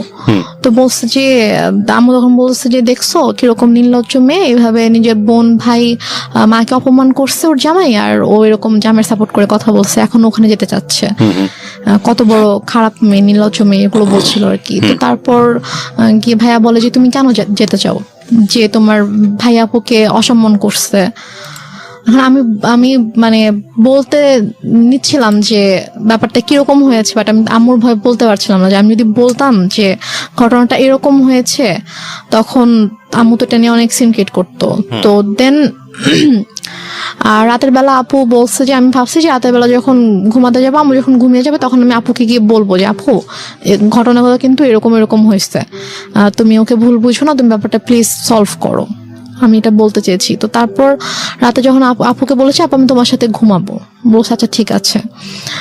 তো আম্মু যেটা বলে যে তোমরা 2 বোন ঘুমাবা, চলো আমরা 3 জন একসাথে ঘুমাই। কারণ আম্মু হয়তো বুঝতে পেরেছে যে আমি যদি আপুকে কিছু বলে দেই, তারপর বলে যে আমি তোমাদের সাথে ঘুমাবো। পরে আমি বলছি যে না আমি আর আপু ঘুমাবো রুমে, আর খাটে তো 3 জনের জায়গা হবে না। তো আপুর তখন বেবি ছিল 2টা। তো আপুর যে বড় বেবিটা ওর বয়স ছিল 2.5 বছর, তো ওর বাবার সাথে ঘুমাবে আর কি। তো আমি বলছি যে আমি আর পিচি বাবুটা আর আপু ঘুমাবো, তো বেডে তো জায়গা হবে না। সমস্যা না, আমি ফ্লোরে ঘুমাচ্ছি, তোমরা 2 জনই শুধু গল্প করবা, মাকে নিবা না গল্পে, মানে সেরকম বলতেছে। তারপরে এখন ওখানে তো আর মানা করার কিছু নাই, সেভাবে বলছে। আপু বলছে ঠিক আছে আসো, সমস্যা নেই, আসো ফ্লোরে ঘুমাও। তো সে ফ্লোরে বেড করছে, আমি আপুকে বলতে পারলাম না যে যেটা বলতে চেয়েছি বলতে পারলাম না। তো তারপর আমি অনেকবার চেষ্টা করেছি, আপু যে কয়দিন দেশে ছিল, আপু আমাদের বাসায় 2 দিন ছিল, তো ওই 2 দিনেও পারিনি। তারপর আপু যাওয়ার আগে যখন আমি ঢাকা এসেছিলাম আম্মুর সাথে আপু শ্বশুর বাড়িতে, তখন আমি বলার চেষ্টা করেছি, আমি সুযোগ পাইনি, মানে আম্মু আমাকে সুযোগটা দেয়নি আমি যে আপুর সাথে একা কোনোভাবে কথা বলবো, ওই সুযোগটা দেয়নি। ঢাকায়ও যখন আমরা ঘুমিয়েছি, আম্মা আমাকে নিয়ে ঘুমিয়েছে একটা রুমে, আর আপুর সাথে যখন দিনের মধ্যে স্বাভাবিকভাবে ওরা অনেক বিজি ছিল, তারপর আমি ট্রাই করেছি, সুযোগও পেয়েছি অনেক, বাট আম্মু কোনো না কোনো ভাবে আমাকে কথা বলতে দেয়নি আর কি। তো আমি যাই হোক, আমি কথা বলতে পারিনি। তো আপু চলে গেল। আপু চলে যাওয়ার পরে এটা হচ্ছে 2012 সালে আপু সেপ্টেম্বরের দিকে চলে গেল। তো যাওয়ার পরে ওর সাথে ওই আগস্ট থেকে কিন্তু আমার আবার কোনো যোগাযোগ নেই। তো হঠাৎ করে 2013 সালের এপ্রিলে হঠাৎ করে আমার কাছে ফোন আসে যে আমার শ্বশুর অনেক অসুস্থ, উনি হসপিটালে ভর্তি, এবং ডক্টর বলেছে যে হয়তো 2-1 দিনের মধ্যে, মানে আইসিইউতে ছিল, যে 2-1 দিনের মধ্যে হয়তো সে আর করবে না। তো উনি নাকি যখন মানে অসুস্থ হয়ে যায় আইসিইউতে যাওয়ার আগে নাকি উনি বলেছে যে মানে আমাকে দেখতে চায়, আমার কথা বলেছে যে ওকে একবার দেখতে চাই, ওকে একটু নিয়ে আসো। তো এই জন্য ওরা আবার ওদের বাবাকে প্রচন্ড ভালোবাসতো আর কি। তো ওরা সবাই আম্মুকে ফোন দিয়ে মানে এটাও বলছে, আন্টি আপনার পায়ে ধরি, প্লিজ আপনি ওকে পাঠান, ওকে আব্বু দেখতে চাইছে। তো আম্মু কোনোভাবে রাজি হয় না। আমি অনেক কান্নাকাটি করে, আম্মু প্লিজ যেতে দাও। আমার শ্বশুর আমাকে অনেক আদর করতেন, মানে আমি ওনাকে বাবা ডাকতাম, আমার আব্বুকে আমি বাবা ডাকতাম। তো মানে উনি আমাকে খুবই আদর করতো। তো আমি যখন শুনি যে এরকম অসুস্থ, আমার খুবই খারাপ লাগে। এবং আমার বাবা মারা যাওয়ার পর থেকে আমি যে কদিনই ওনার সাথে ছিলাম, আমার কাছে জাস্ট মনে হয়েছে যে এটা আমার বাবা। তো আমি আম্মুকে অনেক রিকোয়েস্ট করি, তারপর ওরাও তো কন্টিনিউয়াসলি ফোন দিচ্ছিল। তারপর আমি বলে ঠিক আছে, আমি ওকে নিয়ে আসতেছি, আমি নিয়ে যাব, আমি নিয়ে আসবো, তোমাদের আসতে হবে না। তো আম্মু আমাকে নিয়ে ঢাকায় আসার পরে তো হসপিটালে ছিল, আম্মু 2 দিন ছিল। 2 দিন রেডি করে দেন আমার পেপারস নিয়ে আসে, যদি তুমি এখানে সাইন করে দাও। তো আমি বলছি কিসের পেপার? তো বলেছে যে এটা ডিভোর্স পেপার। তো আমি বলেছি যে আমি সাইন করব না, তোমাকে সাইন করতে হবে। আমি বলছি না আম্মু, আমি করবো না সাইন। তো তারপর আম্মু আমাকে ফোর্স করে, আম্মুর সাথে একটু তর্কাতর্কি হয়, আম্মু আমাকে মানে একটু মারধরও করে। তো তারপর গিয়ে আমি ওই দিন সাইন করি না। তো তারপর গিয়ে তার কয়েকদিন পরে হঠাৎ করে আম্মু বলে যে সকালবেলা বলছে যে চলো এক জায়গায় যেতে হবে। তো আমি বললাম কোথায়? চলো গেলে দেখতে পাবা। তো গিয়েছি, তো গিয়ে দেখি যে একজন হচ্ছে লয়ার, তো ওনার বাসা আর কি। তো ওনার বাসায় গিয়েছি, তো ওনার বাসায় দেখি ওই লয়ারটা আছে, সাথে আরেকজন লোক আছে। পরে বুঝতে পারলাম উনি হচ্ছে কাজী। আচ্ছা। তো ওখানে গিয়ে আমাকে পেপারস গুলো নিয়ে বলছে যে নাও এখানে সাইন করো, সাইন করতেই হবে, এখানে কোনো সিনকিট করো না, এখানে সাইন করে দাও। তো আমি তো কিছুতেই সাইন করব না, আমি অনেক কান্নাকাটি করছিলাম।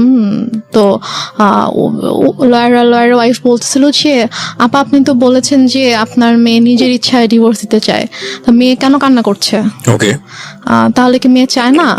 তা আমি তখন বলছি আঙ্কেল আমি চাই না, প্লিজ হেল্প মি, আমি চাই না আমার হাজবেন্ডকে ডিভোর্স দিতে। হ্যাঁ, আমি লয়ারকে বলেছি আঙ্কেল আমি ওকে অনেক ভালোবাসি, আমি ওর সঙ্গে থাকতে চাই, ও আমার সঙ্গে থাকতে চায়, আম্মু ফোর্স করছে, আমি চাই না। তখন লয়ার বলে যে আপা আমি তো এটা করতে পারবো না, আপনি করেন, আপনি হচ্ছে আমি ওর হাজবেন্ডকে ডাকাবো, ওদেরকে সামনাসামনি কথা বলবো, বলে যদি দেখি যে না ওদের মধ্যে সমস্যা, ওরা সাথে থাকতে চায় না, তখন গিয়ে আমি এটা করবো। তার আগে আমি তো আপনার কথা শুনে বিশ্বাস করে ফেলেছিলাম যে আসলেই ছেলে ভালো না, বাট মেয়ের অবস্থা দেখে তো আমি এখন বুঝতে পারছি যে না আসলে আপনি মিথ্যা বলেছেন। তো সে বলে যে আমি আপনাকে টাকা দিচ্ছি, আপনি আমার কাজ করবেন। সে বলে আপা আমি এটা করতে পারবো না। তো এটা নিয়ে আম্মু ওনার সাথে অনেক তর্কাতর্কি করার পর এক পর্যায়ে উনি বলে যে দেখেন আমার মেয়ে ছোট ছিল, ও কিছু বুঝতেছে না, ওকে কিভাবে বুঝাইছে ছেলেটা এরকম ভালো না, আপনি প্লিজ করেন, এটা করেন। আর আপনি ইমোশনাল কেন হচ্ছেন? এটা আপনার কাজ, আমি আপনাকে টাকা দিয়েছি কাজটা করার জন্য, সো আপনি কাজটা করেন। তো এখন লয়ার বলল ঠিক আছে। তো তারপর আমাকে অনেক বুঝাইলো যে দেখো যেহেতু এখন যাচ্ছে না, এখন কি করবা। তো লয়ারের ওয়াইফও এসে আমাকে বলতেছে যে এখন মার কথা শুনতে হয়, মা যেহেতু বলছে, মা তো তোমার ভালোর জন্যই কিছু বলতেছে, মা তো তোমার খারাপ চাইবে না, তুমি হয়তো বুঝতে পারছো না, তুমি ছোট মানুষ, বাট তোমার আম্মু তো বুঝবে। সো থাক, এরকম করো না, তুমি করো, সাইন করে দাও। দেন আমি সাইন করি, লয়ারের কিছু পেপারস ছিল, তারপর ওই কাজে যিনি এসেছিলেন তিনি ওনার কাছে কিছু পেপার ছিল। ওই কাজীটা ছিল হচ্ছে যে মানে আমাকে বিয়ে পড়িয়েছিল, ওই কাজীটা ছিল। তো দেন উনি আমাকে বলতেছিল যে উনি আম্মুকে বলছিল যে আমি তো বিয়ে পড়িয়েছিলাম, হ্যাঁ, তো এর মাঝে এমন মানে কি সমস্যা হয়ে গেল, আবার আমি কিছু বুঝতে পারছি না, আবার এখন ও ওইভাবে কান্না করছে, মানে আমি তো আসলে কিছুই বুঝতে পারছি না। তা আম্মু ওনাকে একটা ধমক দিয়ে বলছে আপনাকে তাতে কিছু বুঝতে হবে না, আপনাকে আমি পে করে আনছি, আপনার যেটা কাজ আপনি কাজ শেষ করে এখান থেকে চলে যান, এটা আমার পার্সোনাল ম্যাটার। তো তারপর যাই হোক ওখানে আমি এক পর্যায়ে আমি সিগনেচার করে দিই, করে আমরা বাসায় চলে আসি। তো বাসায় চলে আসার পরে আম্মু ওকে পেপারস গুলো তো অফিসিয়ালি পাঠিয়ে দেওয়া হয় শাহেদের কাছে। তো শাহেদ যখন পেপারস পায়, হাতে পায়, তখন শাহেদ আম্মুকে ফোন করে যে আম্মু এসব কি, এটা কেন। মিনিংটা হচ্ছে finally you sign the papers. আমি পেপারে সাইন করি। ওকে। তো তারপর শাহেদ যখন আমাকে ফোন করে যে আম্মু পেপার শেষে, আমি তো ওকে ডিভোর্স দিতে চাই না, আমি তো সাইন করবো না। তো বলেছে যে না, তোমাকে তো তুমি সাইন করো, তোমাকে সাইন করতে হবে, তো তোমাকে ডিভোর্স দিয়ে দিয়েছে। বলছে আমি ওর সাথে কথা বলতে চাই, ও আমাকে ডিভোর্স দিতে পারে না, আমি জানি ও আমাকে ডিভোর্স কখনোই দিবে না। তো বলে যে ওর সাথে কথা বলা যাবে না, আর আসলে ব্যাপারটা কি, তোমাকে এখন কিভাবে বলবো নিজের মেয়ের কথা, এখন ওর তো অন্য একটা ছেলের সাথে রিলেশন আছে। এটা আপনার মা বলে? হ্যাঁ, আমার মা ওকে বলে রিলেশন আছে এবং তাকে বিয়ে করতে চায়। এটা কি আপনি সামনে থেকে শুনেছেন নাকি? হ্যাঁ, আমার সামনেই কথা বলতেছিল, বলছে যে ও তো বিয়ে করতে চায়। আমি জাস্ট মানে অবাক হয়ে মার দিকে তাকিয়েছিলাম, বাট আমি কিছু বলতে পারছিলাম না, আমার চোখ দিয়ে পানি পড়ছিল যে মানে কিভাবে পারছে। এখানে আমার একটা প্রশ্ন আছে, সেটা হচ্ছে যে আপনি এতটাই যদি নমনীয় বা সফট হবেন, তাহলে আপনি কিভাবে সাহস করেন যে আপনি রেডিওতে এসে এই গল্পটা আজকে লাখ লাখ মানুষকে বলবেন? মানে আপনি তখন কেন প্রতিবাদ করেননি? আপনার প্রতিবাদের যেই মানে বলতে পারি আমরা যেই স্পিডটা আমরা এখন দেখতে পাচ্ছি, লাখ লাখ মানুষকে জানিয়ে দেবার নিজের পরিবারের গল্প, সেখানে ওখানে একটু সামান্য সাহস করলেই তো হতো, একটু লাউডলি চিল্লালেই তো বুঝতে পারতো পাশ থেকে শাহেদ যে না, আমার স্ত্রী আমার পক্ষে আছে। সেটুকু সাহসও কি ফ্যামিলিতে ছিল না? সেটুকু সাহসও আসলে আমার তখন ছিল না। এবং আমার এর পরের ঘটনায় যেটা শুনলে আপনি যেটা বুঝতে পারবেন যে তখন আমি যেই স্টেপটা নিয়েছিলাম, অথবা তখন আমার মধ্যে যে পরিবর্তনটা এসেছিল, যে চিন্তাধারার যে পরিবর্তনটা এসেছিল, সেটা যদি আমার ওই মুহূর্তে আসতো, তাহলে যে আমার আম্মু আমার সাথে এত কিছু করতে পারতো না। এবং আমার এটা কিন্তু একটা ইন্টারেস্টিং বিষয় প্রিয় শ্রোতা, পরিবারের যে সদস্যরা সাধারণত মুখ বুজে থাকে, কথা বলতে পারে না বা প্রতিবাদ করা উচিত সেটা বুঝে সে পারে না প্রতিবাদ করতে, এরা কিন্তু ধীরে ধীরে ধীরে ধীরে এমন একটা পর্যায়ে চলে যায় এবং এমন ভাবে আউটব্রাস্ট করে যখন আসলে আপনি চিন্তাও করতে পারবেন না ওর আউটব্রাস্টটা কতটা ভয়ানক হতে পারে। ওর ক্ষেত্রেও হয়তো বা বিষয়টা সেরকমই হয়েছে। হ্যাঁ, তো আমি তখন আমার আম্মুকে কিছু বলিনি, কারণ আমি এতটাই আপসেট ছিলাম যে আমি জাস্ট মানে বুঝে উঠতে পারছিলাম না যে আমার মা কেন আমার সাথে এরকম করছে, আমি কেমন করেছি। তো তারপরে আমার জুলাই মাসে 2013 সালে জুলাই মাসে আমার ডিভোর্স হয়ে যায় অফিসিয়ালি। তো তারপর জুলাইয়ের পর থেকে আর কি আমার মা আমাকে ধীরে ধীরে বলে যে মানে আমার যে কিছু গহনা ছিল সেগুলো তো আমার মায়ের কাছেই ছিল, সেগুলো আমার মায়ের আলমারিতে ছিল, বাট আমার আব্বু আমাদের নামে কিছু মানে আমার বোনের নামে কিছু প্রপার্টি রেখে গিয়েছিল আর কি। তো সেগুলো থেকে আমার যে অংশ ছিল সেখান থেকে সেগুলো আমার বলে যে আমার একটা দরকার আছে, আমি একটা সমস্যায় পড়েছি, তো আমার প্রপার্টিটা আমার নামে প্রপার্টি দেখাইতে হবে একটা অফিসিয়াল কাজের জন্য, তো আমার নামে তো ওরকম কিছু নাই, মানে শহরে ওরকম কিছু নাই, তো তুমি তোমার যে শহরের জমিটা আছে তুমি তোমার অংশটুকু আমার নামে তুমি অফিসিয়াল একটু লিখে দাও, দেন আমি এবার তোমাকে ব্যাক করে দিব। তো আমি ভেবেছি হয়তো সত্যি কোনো সমস্যা হয়েছে, এজন্য হয়তো চাচ্ছে। আমার আসলে মানে আমি বুঝে উঠতে পারিনি যে এটার মাঝে যে কি ছিল, এটা কেন আম্মু এরকম করছে। তো আমি সরল বিশ্বাসে আমি লিখে দিই, আম্মু আমাকে পেপারস নিয়ে আসে, কিছু স্ট্যাম্প নিয়ে আসে, তো স্ট্যাম্পে আমি সিগনেচার করে দিই। তো নিয়ে আসার পর একদিন আবার রেজিস্ট্রার অফিসেও যেতে হয়, তো ওখানে কেউ কিছু সাইন করতে, ওখানে সাইন করে দিই। Okay. আমাকে বলেছে কয়েক মাস পর এটা আবার আমার নামে দিয়ে দিবে। হুম এটা হচ্ছে 2013 সালের সেপ্টেম্বরের মিডলের দিকে ঘটনা। হুম হুম।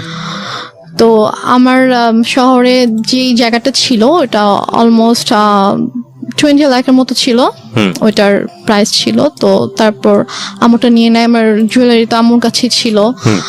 তো তারপর হঠাৎ করে একদিন আমার হাতে একটা রিং ছিল, যেটা আমার বিয়ের রিং ছিল। তো আমাকে একদিন হঠাৎ করে বলছে যে তুমি তোমার তো ডিভোর্স হয়ে গেছে, তুমি কেন এই রিং এখনো পরে আছো? হুম তা আমি বলছি এটা আমি সবসময় পরে থাকবো, এটা আমার কাছে থাকবে। তো বলছে এটা আমাকে দাও। আমার প্রায় মানে ঝাঁপিয়ে পড়ে আমার হাত থেকে জোর করে রিংটা নিয়ে যায়। রিংটা নিয়ে যায়। এবং আমার শ্বশুর বাড়ি থেকে আমাকে যে গহনাগুলো দেওয়া হয়েছিল সেগুলো আমার মায়ের কাছেই ছিল। হুম তো তারপর নিয়ে যায়, তারপর হচ্ছে আমার কাছ থেকে আমার যে জমি ছিল শহরে যেটা ছিল ওটাও নিয়ে যায়। তারপর আমার দাদুর বাড়িতে আমাদের নামে যেটা ছিল, মানে আমার নামে আলাদা করে যেটা ছিল সেটাও আম্মু হঠাৎ করে একদিন বলে যে আমার কিছু টাকা দরকার, তো ওইটা তোমার চাচার কাছে সেল করে দিব, তোমার চাচার সাথে কথা হয়েছে, উনি আমাকে ক্যাশ দিবে, তো ওনাকে তোমার ওই জমিটা ওনার নামে লিখে দিতে হবে। ওকে লিখে দিলে উনি আমাকে ক্যাশ দিবে, আমার কিছু ক্যাশ দরকার। ওকে। তা আমি সেটাও মানা করি না, আচ্ছা ঠিক আছে। আমি গিয়ে ওখানে আমার দাদুর বাড়ি ওখানকার রেজিস্ট্রার অফিসে গিয়ে ওখানে সাইন করে দিই, আমার চাচা তাকে ক্যাশ দেয়, তারপর চলে আসি। তো বলা যায় তখন থেকে আমার কাছে কিছুই নেই, লাইক আমার নামে কোনো জায়গা জমি টাকা পয়সা কোনো গহনা কিছুই নেই আমার কাছে। আমি একদমই মানে নিঃস্ব হয়ে গেছি বলা চলে। আর আমি পড়াশোনাও করতাম না, কারণ আমি পড়াশোনা করার মতো মানসিক অবস্থায় ছিলাম না। ওকে। আর আপুর কাছ থেকে আম্মু পার মান্থ অনেক বড় একটা অ্যামাউন্ট নিত আমার স্টাডি পারপাস, যে ওর জন্য 3টা টিচার রাখা হয়েছে। এটা আপনার বড় বোনের কাছ থেকে নিত? হ্যাঁ, বড় বোনের কাছ থেকে নিত। আপু তো এমনিতেই আমার জন্য টাকা পাঠাতো, বাট এক্সট্রা করে নিত যে 3টা টিচার রাখা হয়েছে, তো ওদেরকে অনেক বড় অ্যামাউন্ট পে করতে হয়, তো ওর জন্য এটা পাঠাবা। তো আপু সেটাও পাঠাইতো, বাট আমার কিন্তু কোনো টিচার ছিল না, আমি তো পড়তাম না। আচ্ছা।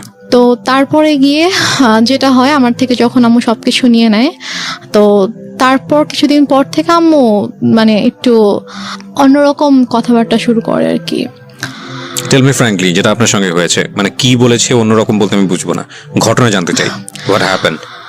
ঘটনা হচ্ছে আম্মু হঠাৎ করে একদিন আমাকে অনেক বাজে একটা প্রপোজাল দেয়। কি বলে? আম্মু আমাকে একদিন, আমি আমার রুমে ছিলাম, তো আমাকে এসে বলছে যে মানে একজনের নাম বলেছে যে অমুক বলেছে সে তোমার সঙ্গে তোমাকে সে 10,000 টাকা দিবে। Are you sure? জি। তো ফার্স্ট অফ অল আমি একটু থামাচ্ছি আপনাকে, জি। বিকজ এটা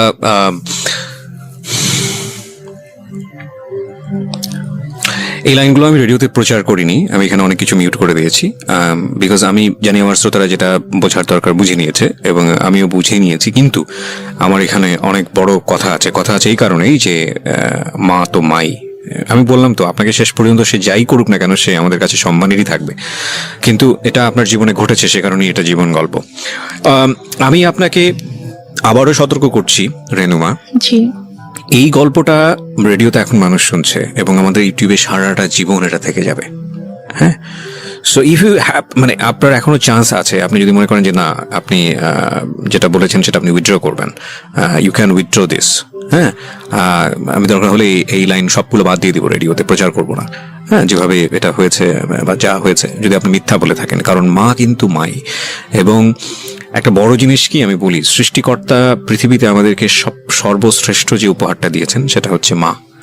হ্যাঁ, এবং পৃথিবীর একটা কথা আছে না, খুনি যদি সন্তান যদি খুন করে পৃথিবীর কোথাও জায়গা নেই, কিন্তু মায়ের আঁচলের নিচে এসে জায়গা পায়।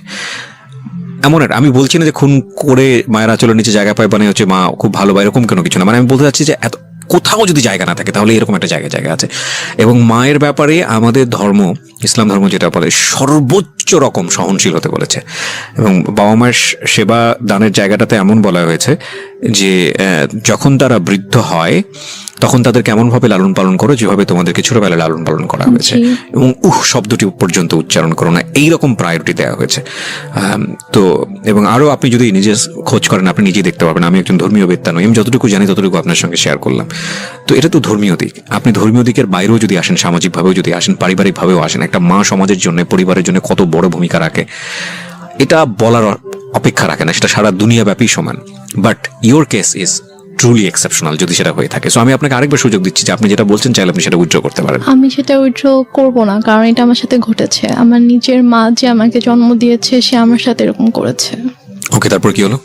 তারপর আমার মা আমাকে এভাবে বলার পরে আমি এতদিন সবকিছু সহ্য করেছি। আমি হয়তো টুকটাক তর্ক করেছি, ঝগড়া করেছি, বাট ওরকম এক্সট্রিম লেভেলের আমি কখনো কিছু করিনি, আমি চুপই থেকেছি। বাট আমাকে যেদিন থেকে এই কথাটা বললো তখন থেকে আমি আর কি টোটালি আমি বুঝে যাই না এই মানুষটা কখনো আমার ভালো চায়নি। সো আপনার লেখাপড়া কি ওই সময়টাতে স্টপ ছিল? আমার লেখাপড়া তো স্টপই ছিল, কারণ একে আমি মেন্টালি ডিপ্রেস ছিলাম, আমি পড়তে পারতাম না, আমি পড়তাম না। তারপর বাসায় কোনো টিচারও ছিল না। যে লোকটার নাম বলা হয়েছে সে লোকটাকে কি আপনি চিনতেন? হ্যাঁ, লোকটাকে আমি চিনতাম। ওনার কি আসা যাওয়া ছিল আপনার বাড়িতে? না, আমাদের বাসায় আসা যাওয়া ছিল না, কিন্তু উনি হচ্ছে আমাদের যে এলাকাটায় আমরা ছিলাম ওই এলাকারই ছিল উনি। উনি কি প্রভাবশালী লোক ছিল? মোটামুটি। ওকে, আচ্ছা তারপর?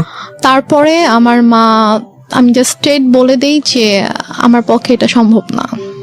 তখন আমাকে বলে যে তোমার কি আরো বেশি টাকা লাগবে? তা আমি বলি যে না, আমার টাকা লাগবে না, বাট আমি এই ধরনের কোনো কিছু করব না। সো প্লিজ তুমি কখনো এই ধরনের কথা আমাকে অভাব তো বলবা ছিল না। না আপনাদের ফ্যামিলিতে? না, আমার ফ্যামিলিতে কখনো মানে আর্নিং সোর্সের দিক থেকেও তো কোনো সমস্যা ছিল না? আর্নিং সোর্সে কোনো প্রবলেম ছিল না, আমাদের যে টাকা পয়সার কোনো সমস্যা থাকা সেটাও ছিল না। আর আমার টোটাল খরচটা আপু বেয়ার করতো, আম্মুর জন্য একটা বড় একটা অ্যামাউন্ট পাঠাতো। মানে তো আমাদের তখনও টাকা কি পয়সার আপনি কোনো আপনার সমস্যা ছিল আপনার না। ফ্যামিলিতে অভিভাবক বলতে আপনার মার পরে তো আপনার আপু ছিলই, তো তখনও বিষয়গুলো আপনি কেন আপুকে জানাচ্ছিলেন না? আপুর সাথে আমার কমিউনিকেট করার কোনো ওয়ে রাস্তাটাই ছিল না, মানে একদম গৃহবন্দী থাকতেন। টোটালি। ইভেন কি মানে আমি হচ্ছে ঢাকা থেকে সিরাজগঞ্জে যখন চলে আসলাম একেবারে, তার কয়েক মাস পর আমাদের বাসায় টিনটি লাইনটা ক্লোজ করে দেওয়া হয়, Okay. লাইনটা অফ করে দেওয়া হয়। আর আম্মুর ফোনটা সব আম্মুর কাছে থাকতো, আর আমার তো ফোন ছিল না। আর আমাকে তো বাসা থেকে বেরোতে দিত না, কোথাও যেতে দিত না। কোথাও গেলে সেটা আম্মুর সাথেই। বাসায় কেউ আসলে, মানে কোনো গেস্ট যদি আসতো বাসায়, তো তার সামনে সবসময় আম্মুই আছে। আচ্ছা ঠিক আছে, তো তারপরে কি হয়? তো তারপরে আম্মু আমাকে কয়েকবার এই ব্যাপারটা নিয়ে বলে, ইভেন আমাকে এভাবে বলে যে তোমার কি আরো বেশি টাকা লাগবে, লাগলে বলো, কোনো সমস্যা নেই। আমি ওনাকে বলছি, আমি বলি যে আম্মু প্লিজ, আমি তোমার অনেক কিছু সহ্য করেছি, তুমি যখন যেটা বলেছো আমি তোমাকে দিয়ে দিয়েছি। আমার গহনা তো তোমার কাছে ছিল, আমার প্রপার্টিগুলো আমি তোমাকে দিয়ে দিয়েছি। But তুমি আমাকে এটা করতে বলো না, আমার পক্ষে পসিবল না, আমি এটা করতে পারবো না। তখন থেকে আমার প্রতি প্রচন্ড খারাপভাবে মানসিক আর শারীরিক নির্যাতন শুরু হয়। কথায় কথায় আম্মু আমাকে মারতো। মানে তার কথায় একটা ছিল যে তোমাকে এটা করতে হবে, তুমি এটা করো। বিভিন্ন সময় বিভিন্ন অ্যামাউন্ট বলতো, বিভিন্ন লোকের কথা বলতো যে কি হয় এমন করলে, কি সমস্যা তোমার, এত অহংকার কিসের, তুমি নিজেকে কি মনে করো, তুমি কেন এত অহংকার দেখাবা, তোমার তো কিছু নাই, তুমি কি করে খাবা, তোমাকে যদি আজকে আমি বাসা থেকে বের করে দিই, তোমাকে যদি আমি কোনো মানে খাবার না দিই, কিছু না দিই, তুমি কি নিজে কিছু মানে 1 টাকা দিয়ে কিনে খেতে পারবা, তোমার কি অ্যাবিলিটি আছে? তোমার কিন্তু কিছুই নাই। সো তোমাকে আমার কথা মানতে হবে, যদি না মানো তাহলে কিন্তু আমি তোমাকে আবার বাসা থেকে বের করে দিব। ঠিক আছে, তখন তুমি কোথায় যাবা, কি করবা, তোমাকে কিন্তু এটা করেই খেতে হবে। সো বেটার তুমি আমার কথা শুনো, এখানে থাকো, থেকে করো। আমি বলছি আমি এটা করবো না। তারপর গিয়ে যেটা হয় সেটা হচ্ছে যে আমাকে প্রচন্ড মারতো, মানে হাতের কাছে যেটাই পেতো সেটা দিয়ে আম্মু আমাকে মারতো। তারপর এমনও দিন গিয়েছে যে আমি মানে মারের ভয়ে আমি আমার রুমের দরজা আটকে দিয়ে আমি থাকতাম, রুম থেকে বের হতাম না। আম্মু রুমে এসে অনেক ধাক্কাধাক্কি করতো যে রুম খুল, কেন আটকায় রাখছিস। আমি ভয়। আচ্ছা আপনাদের বাসাটা কেমন ছিল? আশেপাশে কি কোনো লোকজন ছিল না? আমাদের বাসাটা কিরকম ছিল, আমাদের বাসাটার হচ্ছে মানে বড় একটা জায়গা জুড়ে বাসাটা ছিল, এবং আমাদের বাসার পিছন দিকে জাস্ট একটা বিল্ডিং ছিল, আর ডানে বামে সামনে কোনো বাসা ছিল না। পুরোটাই আমাদের ফাঁকা? বাসাটাই ছিল, হ্যাঁ পুরোটাই পুরোটাই ফাঁকা আচ্ছা, ছিল। আপনাদের বাসাটা কয়তলা? আমাদের বাসাটা একতলা, একতলা, টিন শেড। টিন শেড না, ফাউন্ডেশন দেয় বাসা, বিল্ডিং। কতটুকু জায়গার উপরে? আমাদের বাসাটা অলমোস্ট 12 কাঠা জায়গার উপরে 12 কাঠা করা। জায়গার হ্যাঁ, উপরে, so একটা huge. কর্নারে জাস্ট আমাদের বাসাটা, একটা কর্নার এবং চারপাশে এটা বাউন্ডারি দেওয়া। হ্যাঁ বাউন্ডারি দাও। Okay. হ্যাঁ, তো তারপরে আমি রুম থেকে বের হতাম না, আম্মু আমাকে অনেক দরজার ভিতরে এসে লাথি দিত যে বের হচ্ছে। মানে এগুলো মনিটর করে কেউ নাই, শোনারও কেউ না, নাই? কেউ নাই যে শুনবে ইয়া করবে। তো তারপর আমাকে আমি যখন আমাকে জানি আমাকে বের হলে আমাকে মারবে, কোনো একটা কথা নিয়ে হয়তো আমার সাথে তর্ক আগেও কি করবে। গায়ে হাত তুলো নাকি এই ঘটনার পর থেকে গায়ে হাত তোলা শুরু হলো? গায়ে হাত তুলতো ছোটবেলা থেকে, আম্মু খুবই Okay. ইয়া ছিল, আমি বলেছি তো, গায়ে হাত তোলা স্বভাব ছিল। বাট এটার পর থেকে আমি যখন মানা করতাম তখন থেকে খুব বেশি করে শুরু হয়েছে এটা। এমন হয়েছে যে আমি একদিন, 1.5 দিন, 2 দিন আমি না খেয়ে আমার রুমের ভিতরে বন্দি। আমি হয়তো ওয়াশরুম থেকে পানি নিয়ে পানি খেয়ে হয়তো আমি আছি, এরকমও হয়েছে। তো এক পর্যায়ে এভাবেই চলতে থাকে। এভাবে চলতে চলতে 2014 সালের ফেব্রুয়ারিতে আমার ভাইয়া একদিন ফোন করে। দুলাভাই, জি, আমার দুলাভাই একদিন ফোন করে বলে যে আমি তো দেশে আসতেছি, তো আমি 7 দিনের জন্য দেশে আসবো, তো 2 দিন হয়তো আমি সিরাজগঞ্জে থাকবো, এটা বলে। তো তখন আর কি আমার আম্মু আমার জন্য টিচার রাখে, ফেব্রুয়ারিতেই টিচার রাখে, 2জন টিচার রাখে, একজন হচ্ছে ম্যাথের জন্য আর একজন ইংলিশের জন্য। তো টিচার রাখার পরে তোমার তো পড়াশোনা সময় অফ ছিল? আমার তো অফ ছিল, আমি টোটালি পড়াশোনা করতাম, বাট আমি কলেজে ভর্তি হয়েছিলাম। মানে আমি 14তে হচ্ছে আমার মানে 13তে আমার বেসিক্যালি এইচএসসি দেওয়ার কথা, বাট আমি দেইনি। তো ওইটা আবার 14তে রেজিস্ট্রেশন করানো হয় যে 14তে দিব, বাট তারপর আমার পড়াশোনা টোটালি স্টপ ছিল। তো ফেব্রুয়ারিতে আমার ম্যাথের বই টই আর নোটস টোটস যা কিছু লাগবে এগুলো সবকিছু আম্মু কিনে দেয়, কিন্তু 2জন টিচার রাখে, কারণ ভাইয়াকে তো শো করতে হবে যে সে আমাকে পড়াচ্ছে। তারপর ভাইয়া মার্চে আসার পরে, তো ভাইয়া ঢাকায় আসে 2 দিন পরে আমাদের বাসায় আসে, সিরাজগঞ্জে আসে। তো আসার পর আমি জাস্ট চান্সে ছিলাম যে আমি কখন একটু ভাইয়াকে একা পাবো, আমি কখন কথাগুলো ভাইয়াকে বলবো। তারপরে গিয়ে আমার মা হচ্ছে বাজারে যায়। হ্যাঁ, আমার ভাইয়া যেদিন আসে আমাদের বাসায়, তার পরের দিন সকালে আম্মু নাস্তা দিয়ে দেন, বলে যে তুমি ভাইয়াকে নাস্তা করো, আমি একটু বাজারে গিয়ে আমি একটু মাছ নিয়ে আসি। তো আম্মু যায়, যাওয়ার পরে এই ফাঁকে আমি ভাইয়াকে সবকিছু বলে দিই, মানে একদম আব্বু মারা যাওয়া থেকে শুরু করে আমার বিয়ে, ডিভোর্স, তারপরে পরের ঘটনাগুলো সবকিছু ভাইয়াকে বলি যে আমাকে এভাবে অত্যাচার করতো। তারপর আমার মা, ওই যে আমি বললাম 2006 সাল থেকে স্টিল আমি যখন 2014তে বাসা থেকে বের হয়ে আসি, তার আগ পর্যন্ত আমার মায়ের যে আপত্তিকর ঘটনাগুলো সবকিছু আমি ভাইয়াকে জানাই। তো ভাইয়া তো শুনে খুবই শকড হয়ে যায় যে তুমি এতদিন কেন জানাও নাই। তো আমি বলি যে আমি এরকম সিচুয়েশনে ছিলাম, জানাতে পারিনি। তো ভাইয়া তখন বলে ঠিক আছে, কোনো সমস্যা নেই, আমি ঢাকায় যাচ্ছি, আমি ঢাকা যাওয়ার পরে তুমি জাস্ট চুপ থাকো, তুমি মানে বুঝতে দিও না যে তো আমি জানি, নাহলে তোমাকে মেরে ফেলবে, তোমার ক্ষতি করবে, তুমি জাস্ট বুঝতে দিও না যে আমি সবকিছু তুমি আমাকে বলেছো। ও ভাইয়া আসার আগে আবার আম্মু আমাকে বলে যে যদি কিছু কোনোভাবে জানাস তাহলে কিন্তু তোর খবর আছে, মানে আমাকে হুমকি দেয় যে কিছু জানলে কিন্তু তোর খবর আছে। তো তারপর তো আমি বলি। তো ভাইয়া ঢাকায় যাওয়ার পরে তো ভাইয়া কয়েকদিন পরে কানাডায় চলে যায়। তো যাওয়ার পরে আপুকে বলে ভাইয়া গিয়ে যে ওর সাথে এরকম করেছে আম্মা।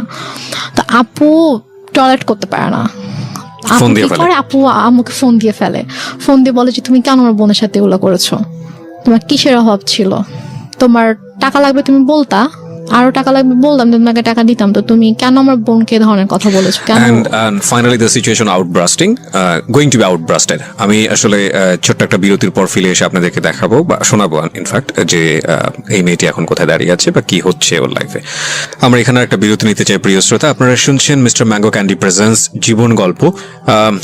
আজকের এই গল্পটি বিশ্বাস না করাটাই ভালো। আমিও বিশ্বাস করতে পারছি না আমার জায়গাটা থেকে, এবং সবকিছু বিশ্বাস করতে হবে এমন কোনো কথাও নেই, কারণ কিছু কিছু বিশ্বাস সামনে আসলে এমন অবস্থা তৈরি করে দেয় যেটা আসলে নিজেকে অস্বস্তির মধ্যে ফেলে দেয়। কি বলবো বলুন, পৃথিবীতে এখন সবকিছুই সম্ভব।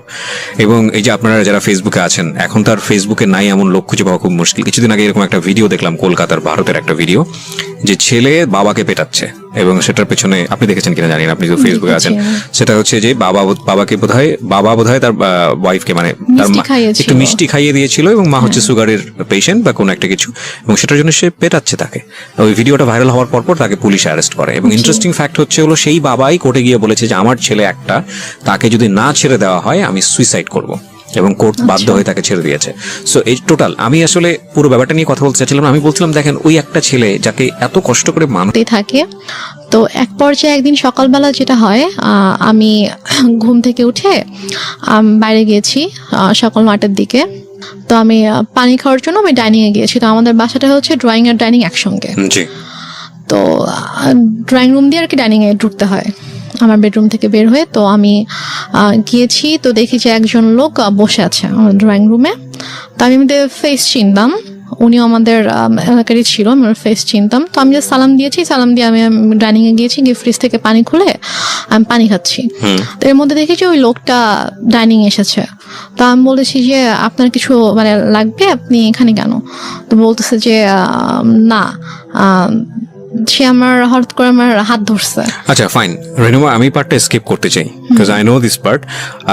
স্কিপ করতে চাই এই কারণে যে আসলে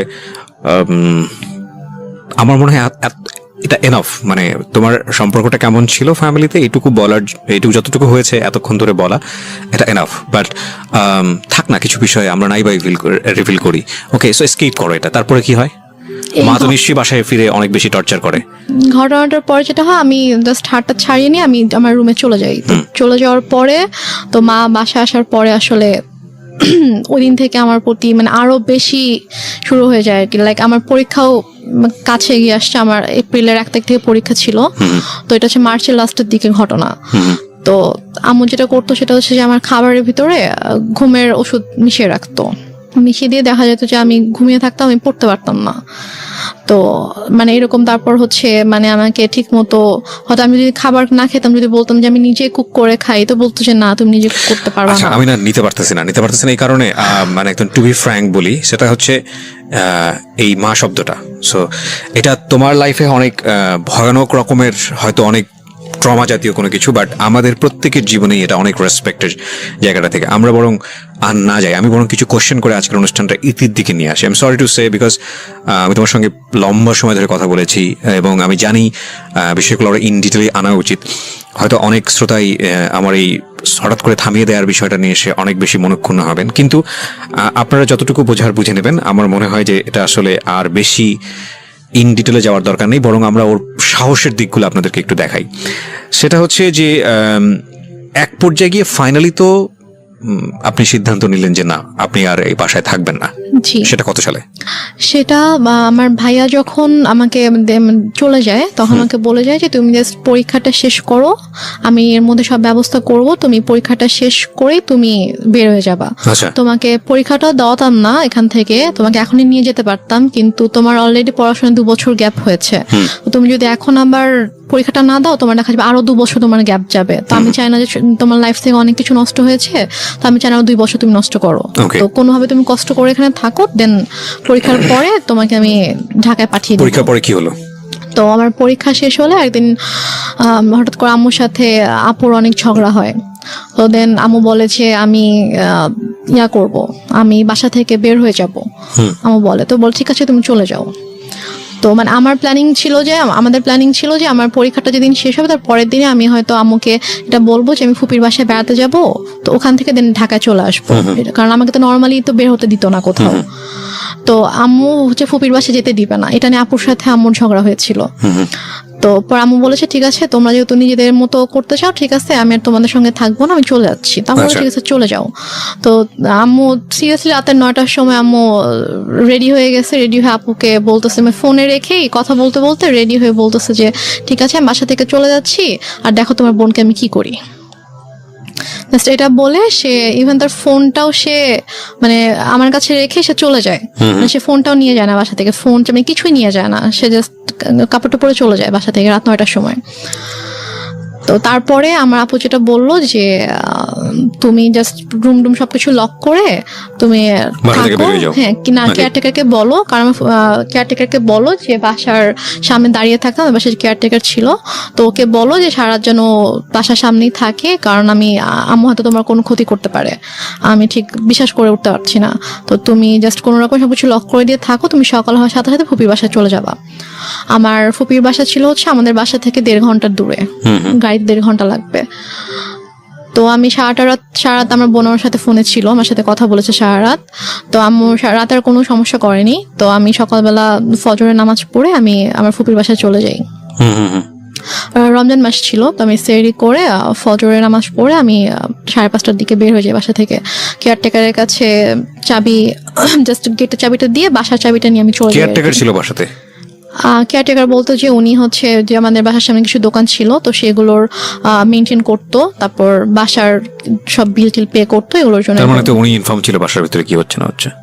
উনি তো বাসায় থাকতো না, আর হচ্ছে উনি জাস্ট হচ্ছে দোকান মেনটেন করতো, আর ওনাকে যদি ফোন দিতাম তখন আর কি উনি আসতো, বাসার কোনো সমস্যা হলো। ঠিক আছে, ওকে। তারপর না, কিন্তু যেহেতু উনি বাসা পাহারা দিচ্ছে বাইরে এবং বাসার মালিক তো এক অর্থে আপনার বড় বোন, আপনি যেটা বলছিলেন যে প্রপার্টির মালিক হচ্ছে বড় বোন, তো যে যাচ্ছে মানে উনি তো খুব স্বাভাবিকভাবেই কিউরিয়াস হওয়ার কথা যে বাসার ভিতরে কি হচ্ছে মা আর মেয়ে মিলে।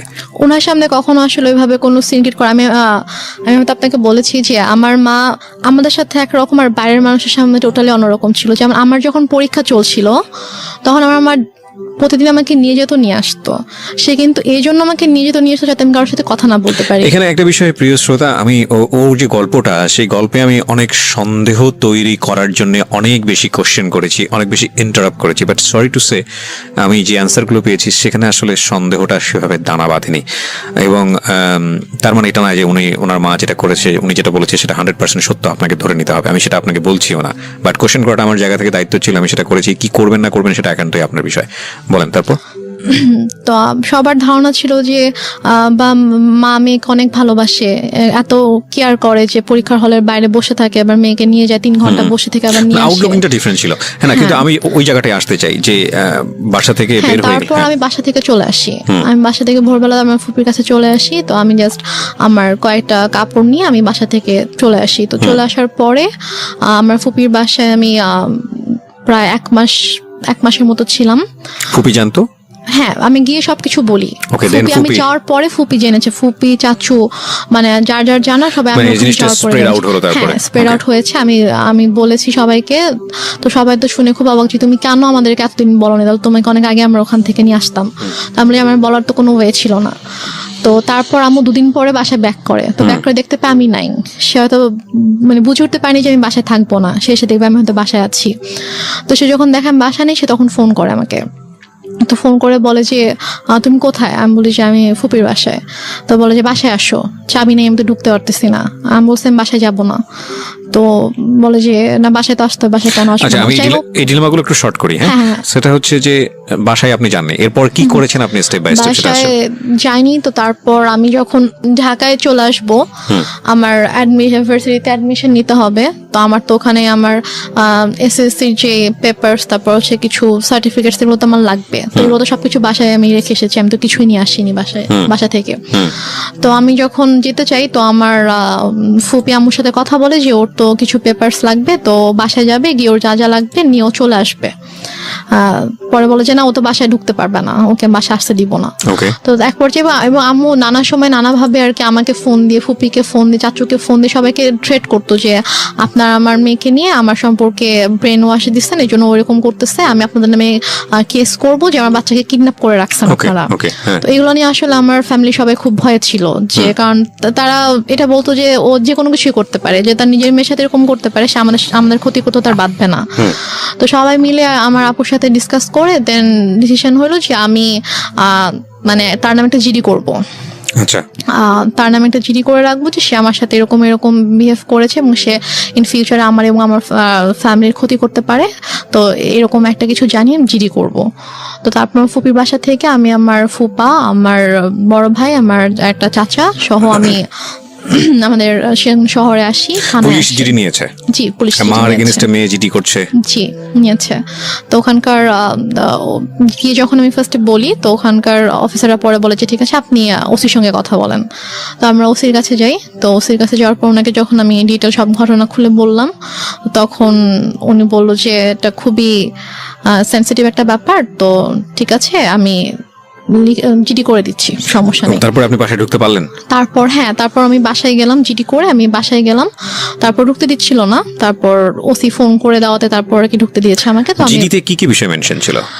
জিডিতে মেনশন ছিল হচ্ছে যে উনি বললো যে জিডিতে তো যেসব বিষয় ঘটেছে এগুলো তো আসলে ডিটেলে লেখাটা পসিবল না এত কিছু, তো তুমি এভাবে একটা লেখো যে তুমি নিজের ইচ্ছায় তোমার ফুপির কাছে ছিলে এতদিন, তারা তোমাকে কিডন্যাপ করেনি এবং তুমি এখন পড়াশোনার জন্য তুমি সিরাজগঞ্জ থেকে ঢাকায় শিফট করছো, এবং এখানে তোমার বোন তোমাকে টেক কেয়ার করবে, তোমার বোনের দায়িত্বে তুমি যাচ্ছ, এবং তোমার ফুপু চাচা কারো কোনো দোষ নেই, তারা তোমাকে কিডন্যাপ করে তুমি নিজের ইচ্ছে তার কাছে এসেছিলে, আচ্ছা, এবং ইন ফিউচারে যদি তোমার কোনো ক্ষতি হয় এটার জন্য তোমার মা দায়ী থাকবে। মা কেন দায়ী থাকবে? মানে সে আমার কোনো ক্ষতি করবে আর কি। জিডিতে এরকম টাচ দেওয়া ছিল যে মা আমার সঙ্গে এই ধরনের আচরণ করছে, হ্যাঁ, আচরণ করে, সে আমাকে শারীরিকভাবে মানসিকভাবে অনেকভাবে নির্যাতন করেছে, গায়ে হাত তুলছে, হ্যাঁ, গায়ে হাত তুলেছে, যৌন হ্যাঁ, এগুলো নির্যাতন ছিল। করছে। জি জি, এগুলো ছিল, এগুলো জিডিতে ছিল? জি, এগুলো ছিল। ওকে।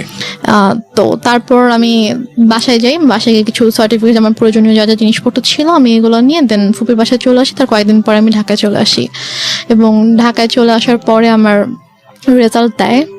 তো আমি আসলে আমার রেজাল্টের দিন আমি বিশ্বাসই করতে পারছিলাম না, আমার খুব ভয় করছিল যে আমি হয়তো ফেল করব। ঢাকায় আসেন কত সালে? আমি ঢাকায় আসি 2014 সালের আগস্ট মাসে। 2014 সালের আগস্ট মাসে, এখন হচ্ছে মাসে। 2018 সাল প্রায় শেষের দিকে, 2019 সাল পড়তে গিয়েছে। জি এই প্রায় 5 বছর জি, আপনি বাড়ি যাননি? আমি যাইনি বাড়িতে, মার সঙ্গে কোনো যোগাযোগ নাই? কোনো যোগাযোগ নাই। ফোনে একবার হাই হ্যালো হয়নি? ফোনে 2বার কথা হয়েছে। এই 5 বছরে মাত্র 2বার? হ্যাঁ, আমি ফোন দিয়েছিলাম, একবার আম্মু ফোন দিয়েছিল, আমার নাম্বার আমি চেঞ্জ করে ফেলেছিলাম ঢাকা আসার পর আমার নাম্বার, তো সামহাও পেয়ে যায়, তো পেয়ে আমাকে ফোন করে, দেন আমি কথা বলি না, আমি ফোন রেখে দিই, দেন আমি নিজে কল দিয়েছিলাম, কারণ মানে আমার না খারাপ লাগতো, মানে যত কিছুই করুক তারপরও দেখা যায় যে মানে কেউ যদি বাচ্চা যদি অসুস্থ হয় অথবা অনেক খারাপ কোনো সময় কাটায় অথবা অনেক খুশির কোনো সময় কাটায়, তখন কিন্তু স্বাভাবিকভাবেই মা বাবা ভাই বোন আপনজনদের কথা মনে পড়ে। তো আমি যখন ঢাকায় আসার পরে যখন আমি সিক হতাম, তখন হোস্টেলে থাকতাম একা একা, তো আমি খুব লোনলি ফিল করতাম, এবং যখন খুব বেশি অসুস্থ হতাম তখন আমার খুব ইচ্ছা করতো যে অন্যদের মাকে দেখতাম, যে আমার মা কেন অন্যদের মতো না, অন্য মায়েরা তো এত ভালো, তার বাচ্চাদেরকে এত কেয়ার করে, বাচ্চাদেরকে আগলে রাখে, এবং একটা মায়ের কাছে তো বাচ্চা সবচেয়ে সেফ থাকা উচিত, যেটা আমি ছিলাম না। তো আমার সাথে কেন এরকম হতো, আমি নামাজ পড়ে আল্লাহর কাছে কান্না করতাম যে আল্লাহ আমার সাথেই কেন এরকম হলো, আমার মা কেন এরকম, অন্যদের মা তো এত ভালো। তো আমি একদম ইমোশনাল হয়ে আমি আমার মাকে ফোন দিয়েছিলাম, গত বছর অক্টোবর মাসে ফোন দিয়েছিলাম আম্মুকে। তো সে প্রথম 1 মিনিট আমার সাথে ভালো করে কথা বলেছে, ভালো করে বলতে চাই, জিজ্ঞেস করলাম যে কেমন আছো, ভালো আছি, তুমি কেমন আছো, আমি বলছি ভালো আছি। তো তারপরে বলতেছে যে তুমি কেন এভাবে আমাকে সবার সামনে খারাপ বানিয়ে তুমি বাসা থেকে চলে গিয়েছো। তো আমি বলেছি যে আমি কেন এসেছি তুমি জানো না, তুমি আমার সাথে যা করেছো তারপর আমি কিভাবে তোমার সঙ্গে থাকতাম। আমাকে বলছে তোমার সাথে আমি কি করেছি, তুমি আমার সাথে কি করেছো জানো না, বলেছে না আমি তোমার সাথে কিছুই করিনি। পরে বলছে যে বলো আমি তোমার সাথে কি করেছি। তখন আমি বলছি তুমি আমার সাথে আমাকে মারধর করেছো,